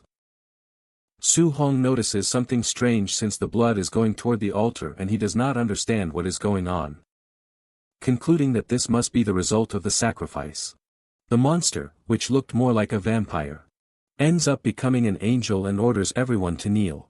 The MC observes this and believes that if he kills a real member of the celestial race, he will gain an absurd number of points. Xian Ming questions who gave an insect permission to raise its head and instantly appears behind the MC, guaranteeing that he will pay with his life. Su Hong cannot believe that speed and blocks the punch by a hair, even destroying the terrain with the power. The angel finds it interesting that such a strong person exists in the human generation and Su Hong, already breaking out in a cold sweat, gets worried because he had not imagined that a member of the celestial race would be so strong. Xian Ming says that at first, he thought the possession would be like the previous ones, erasing only a few humans and he did not expect to find such a strong prodigy but guarantees that he will crush him to avoid future problems. He complains that his own physique is trash because the blood energy has not even reached level 4 and is about to collapse, but he sees no problem because level 3 at the high grade is more than enough to kill a worm with ease. The MC hears all of this and realizes that this guy is not a real member of the celestial race but merely a possessed human. Then, without wasting time, he launches an attack and both of them begin exchanging blows.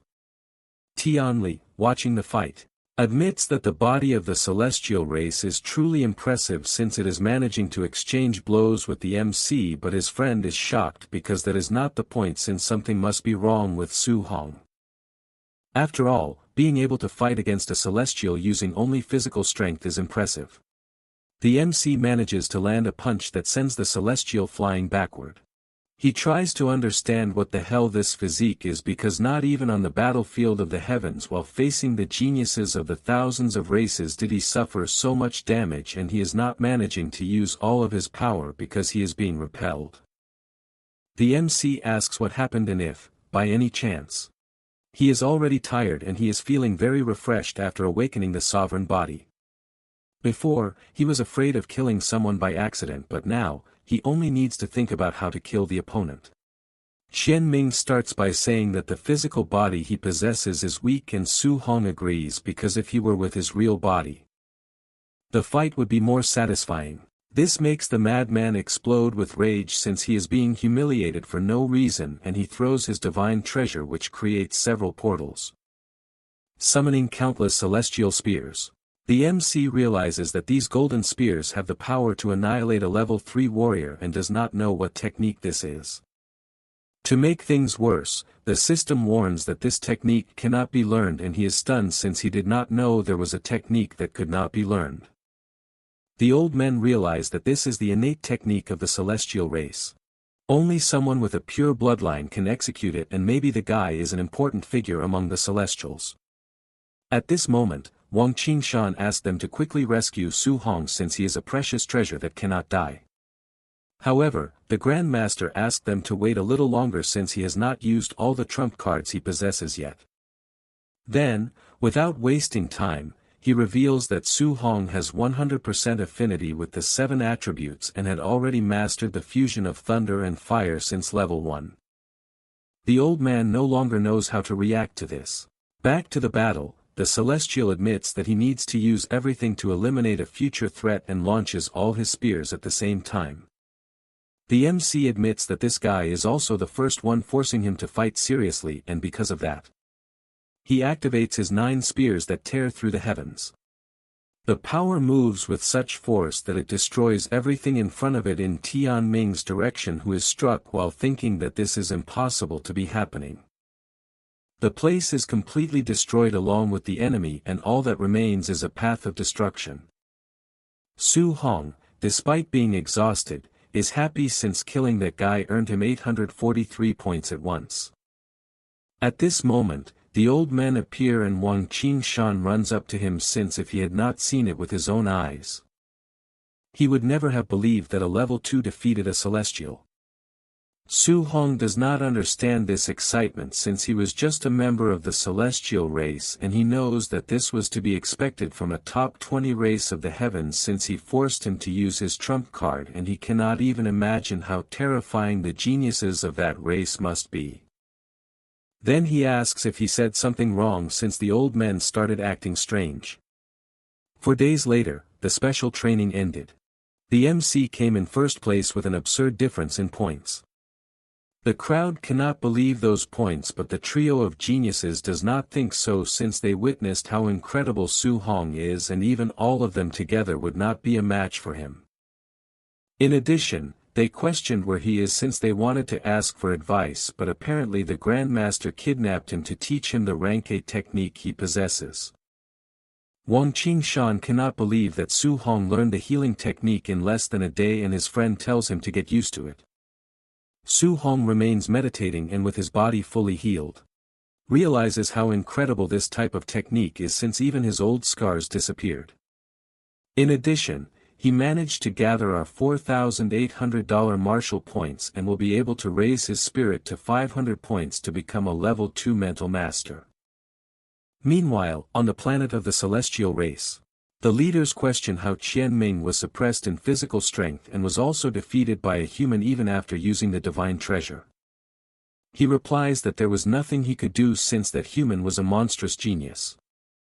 Then the celestial Tian Xiang introduces himself after being summoned, and these leaders warn that if the MC is not eliminated, he will become a major problem, so they must issue a pursuit order. He says that this will not be a problem and even reveals that at the moment, they still have not found the sacred object that is in the humans' territory, but they will continue searching with all their fervor.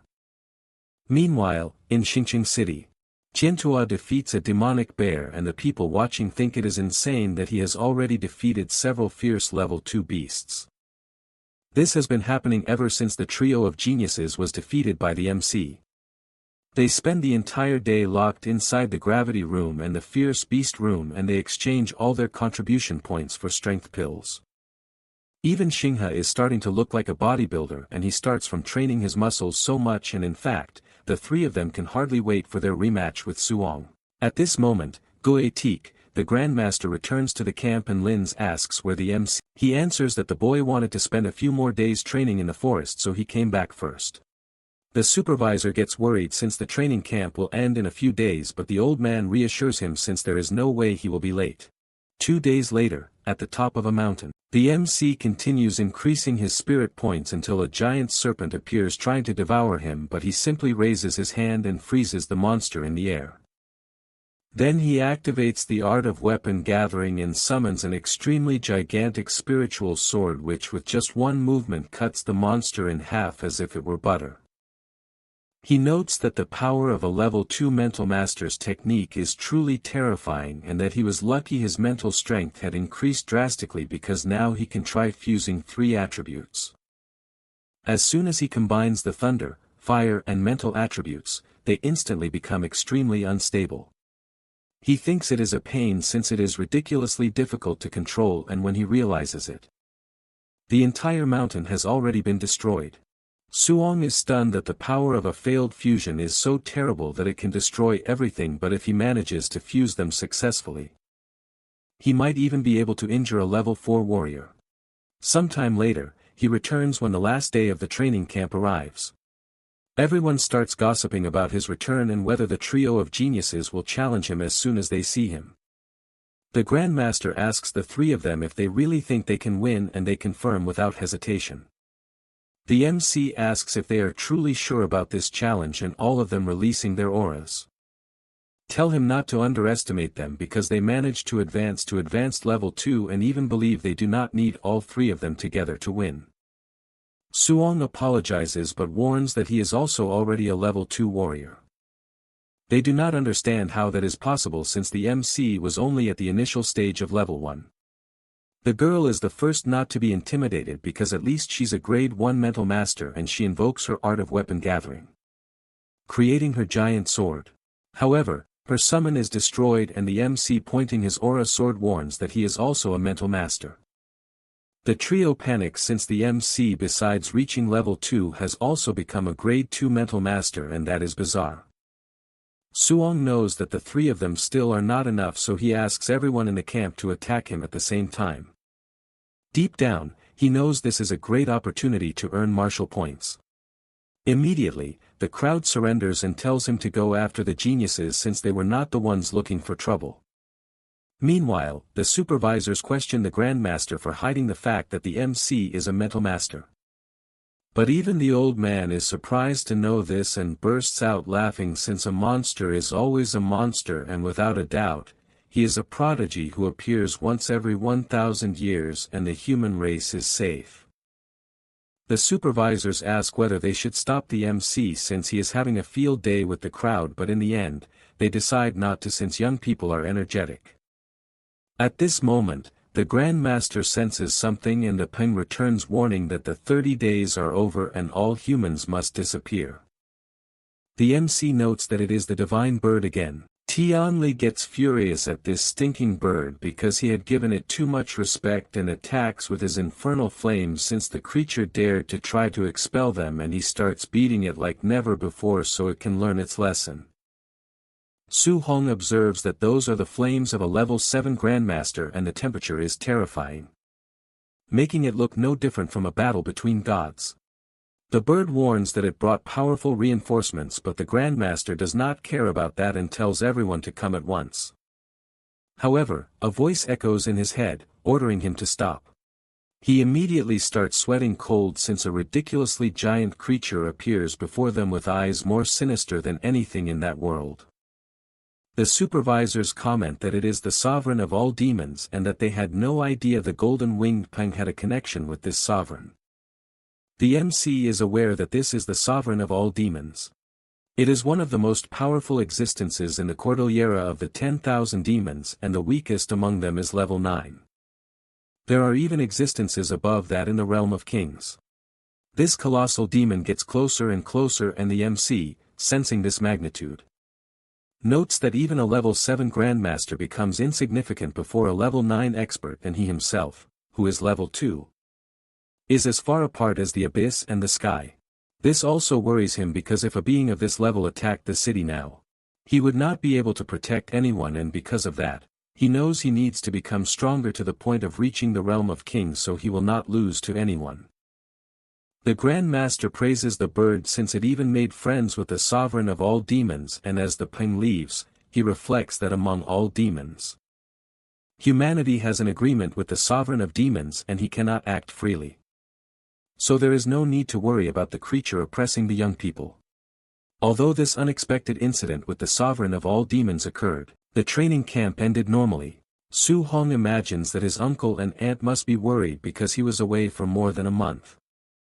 His friends run up to him, saying that his name will echo throughout the entire city and they hope he does not hold a grudge against them. The MC sighs since he is not that petty. In fact, he would not even remember it. At this moment, the instructor calls everyone and announces that to welcome them back, the city lord's palace has organized a banquet. The students thank them for their hospitality, but Su Hong thinks this is a pain because he did not want to attend any banquet. He only wanted to reunite with his uncle and aunt.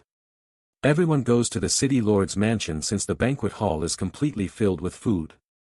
A servant guides everyone on where they should sit, and the MC's uncle and aunt do not even know how to react to so much fancy food. Some nobles look at them and whisper that even poor people are attending the banquet and they do not understand what is wrong with the waiters for letting just anyone in. Chin Wei worries that she might embarrass Su Hong because they are dressed so simply.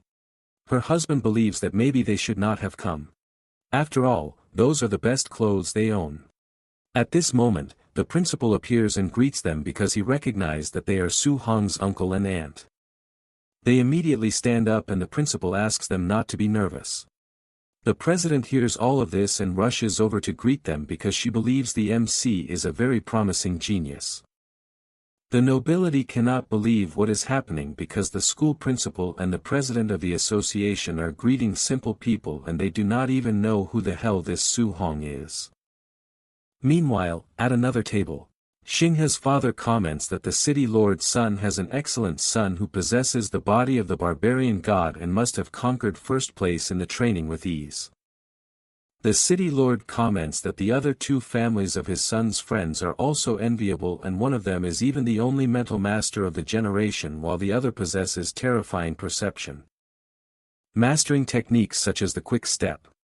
The girl's father confirms it, although he thinks that compared to the body of the barbarian god, a mental master is probably stronger and believes that maybe she took first place. Xingguan laughs at this since he does not believe that his son lost while using a special movement technique. At this moment, the city lord slams the table because he believes that Tian Tua possesses the greatest attack power of them all. The three continue arguing since each one thinks his child is stronger than the others, and the school director hearing this noise wonders whether the president of the association is not going to break up the fight. She replies that she is not dumb enough to draw the attention of a few show-off nobles because she will want to hit them. Besides, she believes that when those brats arrive, the fun of those doting parents will come to an end. He notes that she really trusts Su Hong's potential even though the brat is only a level 1 in the initial stage. Ling Xian admits that this is female intuition. At this moment, a guy announces that the training camp bus has just arrived and the nobles immediately stand up since they cannot wait to receive their children. They go outside and simply cannot believe how injured their children are, and they cannot believe who could have done this. The greatest outrage comes from the north of the city, since his son is clearly worse off than all the others, and the girl says it serves him right since he was stubborn and refused to give up, unlike Shingha, who surrendered quickly and therefore got beaten less. They do not understand how the hell the three of them could lose, and become even more surprised when they realize that their aura has surpassed level 2, and for someone to defeat that level, they have to be some kind of monster. Jintuo replies that this person is stronger than him. Shingha admits that the MC is faster, and the girl finishes by saying that the guy's mental power is stronger than hers and tells them to see it for themselves since he is definitely a monster. All the students form a passage at the bus door, and the MC steps out from inside complaining because he only wants to go home today and is sure that his uncles made good food. However, he is happy to see them present at the banquet. His relatives get ready to run, but Qinwei trips on the ground only before falling, and she is paralyzed in the air by Suhong's power, which leaves her amazed because it was an incredible technique he used. They praise him because their nephew has definitely become stronger, and he tells them not to worry since he came back safely. The city lord cannot stop trembling because he is indeed seeing Suhong as a level 2 mental master. Both the director and the council president point at each other because they hid the fact that the MC was a mental master when in reality, neither of them knew. Deep down they celebrate since the city is prospering very well. Immediately, all the nobles get in touch to find out all of Suhong's information, and there are even some who want to offer their daughters in marriage. At this moment, the city lord calls out to the MC since he lives up to the title of the #1 genius of the city, and hands him the keys to a mansion and another 3 million in cash, asking him to accept it since it is the prize he prepared for first place. All the nobles know that this prize is just a facade because the guy was certain that his son would return in first place. Wang Yanai says that he can ask for anything in the future and he will do everything he can to help. The MC realizes that the city lord is trying to recruit him publicly, and if he refuses, he will offend him. But if he forms this alliance, he will not be able to refuse the requests the guy makes in the future. He is aware that the city lord's power in Xingqing is absolute and that he definitely cannot offend him. Besides, having someone like that protecting his family will give him peace of mind to leave the city to train.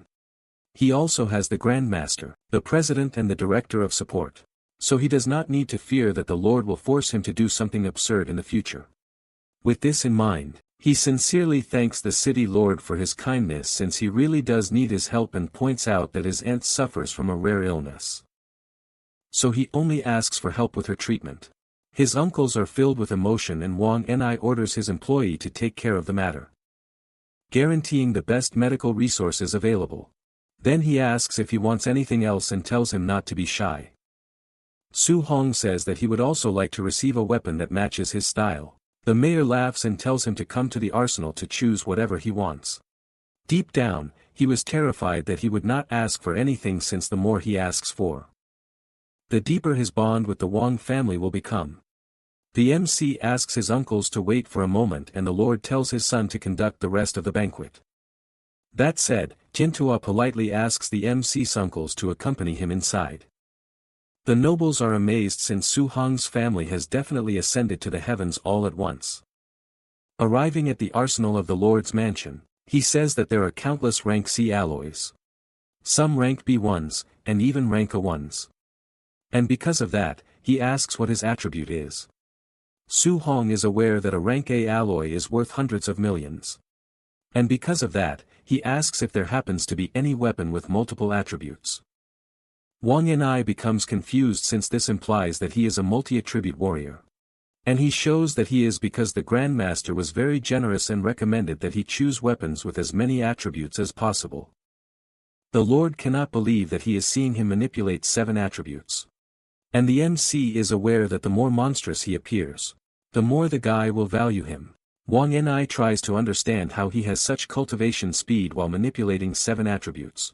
As far as he knows, cultivating more than one is extremely slow, let alone reaching level 2 with all the attributes. He knows that someone of this level with all these talents is an absolute monster who fell into his city like a divine star falling from the sky. And not knowing what else to do, apologizes for being so useless. Su Hong does not understand this sudden reaction. And he explains that multi-attribute weapons are extremely rare. And in that arsenal, there are only a few with dual attributes. He shows one specific weapon with 3 attributes, which is a rank B spearhead made of black gold mystic iron, and asks if he wants to have it disassembled so he can use it in an improvised way.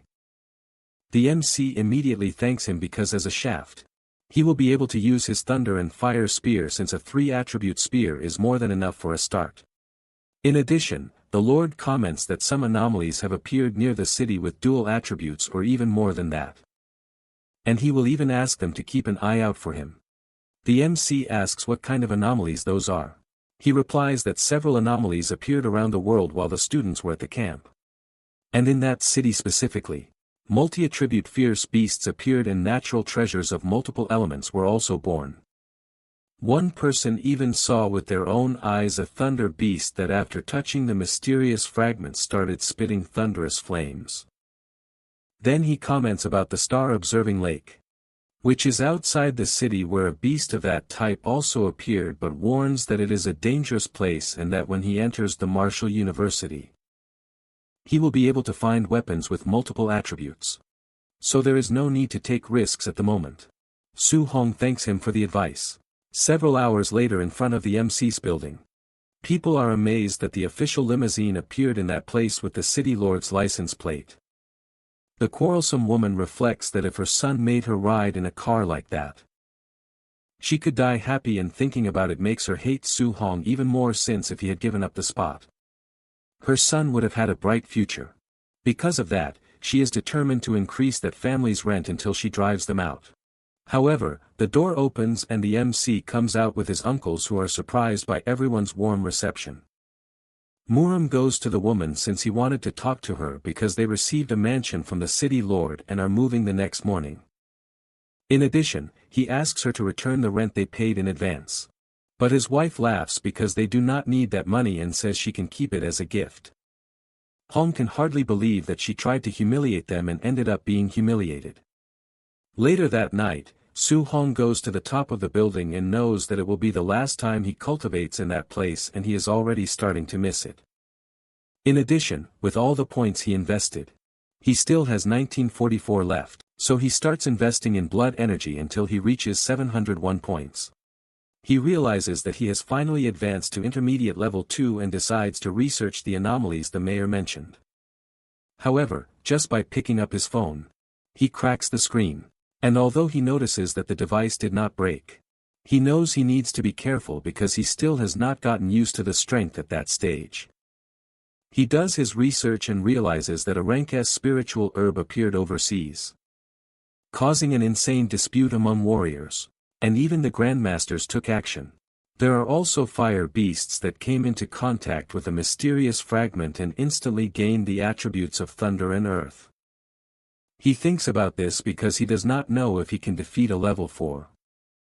But escaping should not be a problem, so he decides that the next morning after the move, he will take a better look at that star-observing lake. The next day in the mansion condominium in Xingqiang, Muram says that they spent the entire morning receiving gifts and the door almost did not close since everyone living nearby is either rich or influential. The nobles keep asking Suong to visit them at all times since he will always be welcome. He does not really know how to react to all of this until he sits down in relief once everyone leaves and thinks that dealing with people is more tiring than killing monsters or cultivating. Sometime later, he goes to the warrior base and wonders why there are so many people present since there are monsters at the star-observing lake. So theoretically, everyone should be there.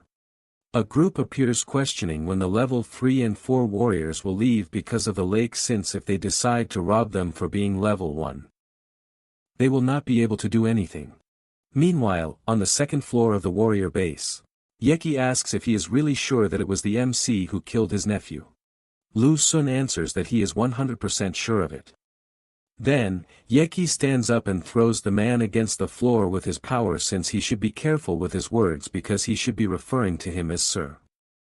Meanwhile, at the star-observing lake, a group is observing the place and Suong is watching from afar, since from what he noticed, there are only level 2 or 3 warriors. There are even some level 4 warriors. He knows that in this lake, only level 2 multi-attribute beasts have appeared and the number of experts in the area is absurd. Suddenly, the lake starts bubbling and a giant creature comes out of it.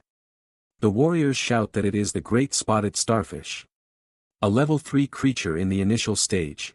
The monster prepares its attack and a man tells everyone to run because it is a dual attribute water cannon.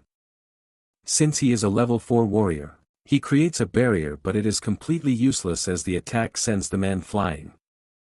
The MC is surprised since a level 3 dual attribute strike not only destroyed a level 4 earth defense but also seriously injured the warrior. Another man charges forward since he has been waiting for 15 days to finally see a beast of that level and lands a punch strong enough to knock it to the ground while all the other warriors advance. 1 minute later, the monster is already torn to pieces, but the crowd complains that they did not find any treasure inside its belly. Suong is amazed that a monster of that level was turned into sashimi in just 1 minute, and level 4 warriors are definitely far too cruel. At that moment, he gets startled since completely out of nowhere, someone attacks him from behind. He manages to dodge in shock and the madman wonders whether his target is a mental master. Suong quickly realizes that the man is a level 4, so he uses his crane steps to escape, since if he had not used his mental power to slow down the attack, he would be dead. Other people appear, telling the boss that he underestimated the enemy and because of that, failed in the sneak attack. He notices that on top of everything, he is also going to be chased by level 3 warriors, and on the other side, there are still 7 more people chasing him. The MC cannot believe this absurdity since there are 10 level 3 assassins and 1 level 4 assassin just to kill a mere level 2 warrior. He decides to run away since something of this scale is probably not even something the Lord could mobilize all at once, and he has no idea when he offended someone so important. The warriors cannot accept how the hell the MC is so fast since he is using an extremely overpowered rank A movement skill, but they are determined to chase him until they wear him out. Suong hears this and finds it funny since he has no intention of competing with them, so he uses his crane step combined with his mental flight, and the crowd cannot believe that a level 2 is able to fly to that extent. Dozens of kilometers later, the MC stops for a moment to breathe since his vitality is gone, his spirit is exhausted, and he can only rely on the endurance of the sovereign body to keep running. He concludes that the one responsible for this might be Yechi, Yi Feng's uncle. Although the man is a level 3 warrior, he could mobilize the entire family to attempt something of this scale. He knows that he can eliminate the 13 level 3 assassins, but things are different against the level 4 man. If he decides to kill the level 3 ones first, he will inevitably suffer a sneak attack from the level 4, but if he fights the level 4 first, he will definitely get injured and be surrounded by the level 3s. His only option is to eliminate all the grade 3s at an absurd speed so he can focus all his attention on defeating the grade 4. Kajin is so furious that he cuts a stone in half because the information said that Suong was a mere level 2 with grade 3 power, but he had no idea that he was also a grade 2 mental master. The group starts to worry because if they fail, they will definitely be dead. The level 4 tells them to shut up since if the MC returns to the city, he will only die even faster. At that moment, some people appear asking him not to get angry since Suong only revealed himself as a level 2 mental master the day before and they did not have time to update the data, but tells him to consider himself a lucky man since he will ask his servants to surround the target in the meantime. Kajin thanks him for the help since he needs to tear Suong to pieces. The man looks at his locator and realizes there has been no reaction at all, so they should go to the next area. On the second day, the group finally finds the MC and the fight drags on for 2 more whole days, reaching the 7th day of an insane chase through the forest. He stops to piss for a bit and a warrior shouts that he has located the target, but Suong comes in with a flying kick since he cannot even have peace while pissing. He is frustrated since during these 7 days he had to flee and hunt ferocious beasts at the same time, and even with the sovereign body. He is reaching his limit. Sometime later, he arrives at Xinqiang's official supply station. He knows it is risky, but all he can do is rest for one night, and he does not believe they will attack directly in official territory. However, he notices that some people will not stop looking at him, meaning he has been exposed, and comes to the conclusion that the one responsible for all of this is Yeki from the warrior base. At the inn, he opens his system to check the level of things and comments that his blood energy is at 705 and for level 2 high stage. He must reach at least 900. Unfortunately, he did not gain that many points during these 7 days. He decides to invest in the sovereign body because increasing his blood energy will not help that much, and it is better to strengthen his body since it will directly increase his combat power. As it increases, even if only a little, he realizes that his strength is much greater.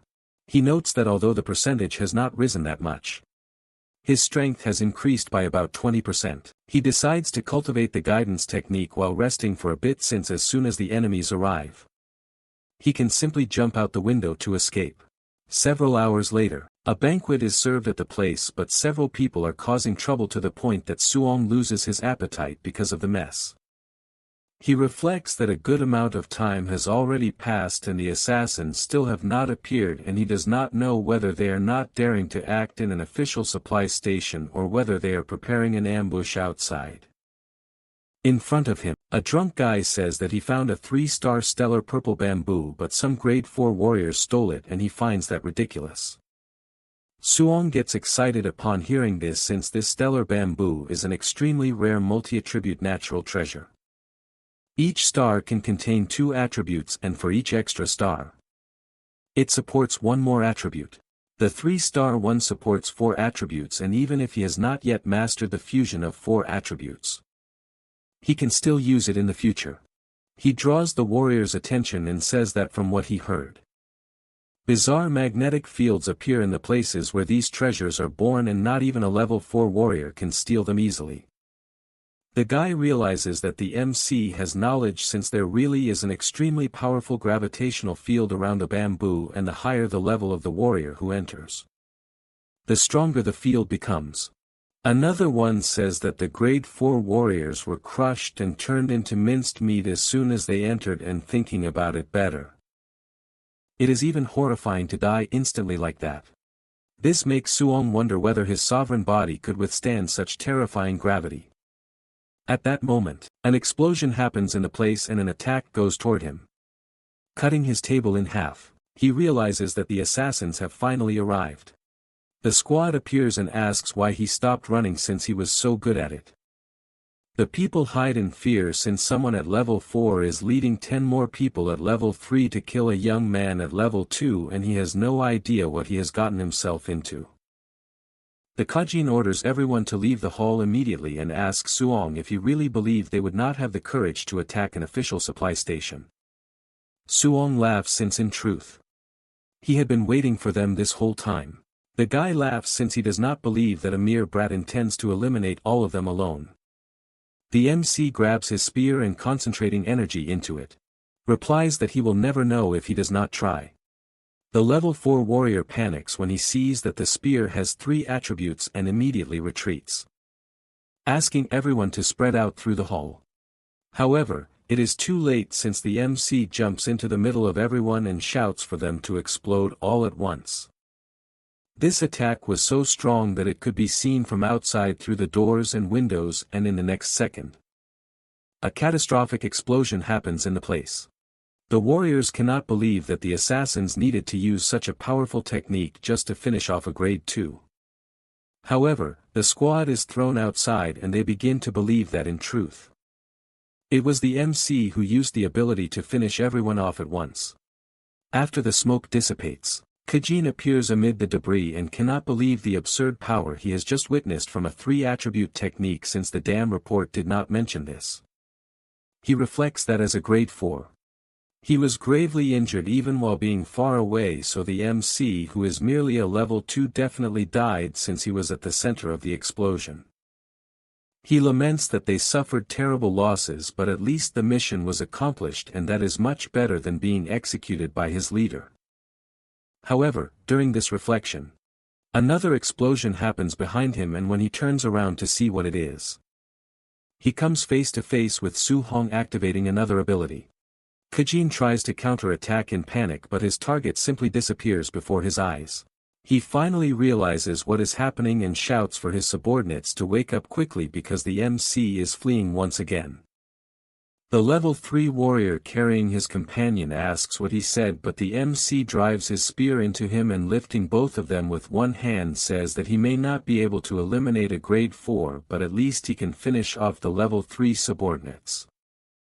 He realizes that the power of a failed fusion of 3 attributes is too terrifying, and if he had not managed to condense the deep earth armor, he probably would have ended up crippled. He throws the subordinates into the air and once again goes back to fleeing, since he managed to eliminate most of the level 3 warriors, and if he manages to successfully fuse the 3 attributes, he may have a chance to also kill a level 4. Kajin burns with fury at what is happening and shouts that he will tear him into 1,000 pieces. Sometime later at the Xingqian warrior base, the trio of geniuses is gathered, and Xinghe comments that he wanted to invite Suong to go to the star-observing lake, but he did not imagine that he had already been missing for 7 days. Tiantua thinks it is plausible because the guy rested for only 1 day before training in the lake, while they rested for 7 whole days. The girl tells them to hurry because they may end up finding the MC near the lake. Meanwhile, on the 2nd floor of the base, Yeki becomes furious because his squad dared to attack Suong at a supply station with a bunch of witnesses. He panics because the city lord values the boy and would definitely eliminate his entire clan if he found out about this order. At the same time, in the purple bamboo forest, the weapon is emitting a mysterious gravitational field around it, and the people cannot walk at all because even after taking only a few steps, the gravity has already exceeded 30 times normal.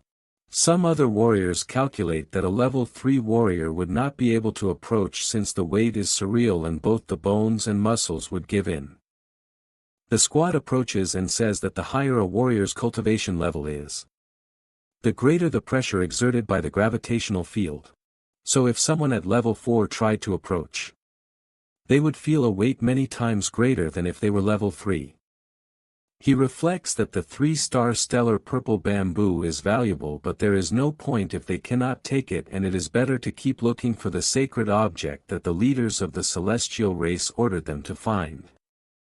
At this moment, his locator finds something and he notices that it is pointing toward the bamboo. He cannot believe such bad luck, since out of all possible places, the sacred object had to be right in the middle of the bamboo, and he has no idea how he could take it. At this moment, he looks back and, seeing the MC running, questions what the hell he is doing in that place, since apparently, a level 4 leading a group of level 3s cannot kill a mere grade 2 boy. He decides to act personally and flies off, since it is an opportunity for merit and there is no reason to refuse. The MC immediately notices a powerful aura approaching and blocks the attack with his fire armor, which also explodes around him. After the power dissipates, Suong is praised for resisting the attack, but the guy shouts for Suong to die already. He soon notices that the guy is a follower of the cult, and to make matters worse, knows his name. Meaning that besides Yeki trying this, the demonic cult is also trying to kill him. The 2 attacks collide and a colossal explosion happens in the forest. The Celestial is thrown far away and cannot believe that the power he witnessed is really from a level 2 warrior, since it is far too monstrous. Then he notices the MC heading toward the bamboo, and because of that, shouts for his squad to hold him back at all costs. Everyone mobilizes and the MC realizes that more level 4 warriors have appeared to annoy him, and this never ends. The 3 tell everyone to pay attention, since they must hold him back for as long as they can, and while one of them was shouting this, his head was cut off, since the attack was so powerful and fast that it passed through all of them without them even noticing. The cult cannot believe that one of its members was killed with just 1 blow, but they shout that no matter what happens, they must stop him at all costs. Suong swings his spear, invoking inverting the seas, which causes absurd damage to all of them. The Celestial appears, wanting to see how he will block his full power attack, but Suong keeps moving and uses his shadow step to head toward the bamboo. Since he sees no point at all in trying to block a full force attack from a level 4 warrior, the surprised people are amazed to see someone using the instant step in the bamboo's gravity and cannot even imagine how strong his physique is. The Celestial keeps trying to flee since he does not believe that a gravitational field could kill him, but he starts to worry since he has taken only one step and the gravity is already exceeding 30 times normal. He realizes that he will let his target escape and because of that launches his spear, telling him to die already. The weapon flies out but is soon pulled to the ground by the absurd force of the gravitational field. The MC realizes that for now he is safe and the purple bamboo is right ahead. However, the gravity is getting stronger and stronger, and to make matters worse, he is injured and reaching his limit. He decides to take a pause to use his healing technique since the people from the demonic cult cannot reach that place. The warriors do not understand how a guy who was using lightning abilities stopped in the middle of the gravity to heal himself using the wood attribute. The followers warn the captain that they will gather everyone to kill Su Hong, but he is more worried about the fact that the sacred object is in the purple bamboo, because if that is really the case and the MC takes it, they will all be dead. That's all folks. If you enjoy the video, subscribe and hit the bell. Thanks.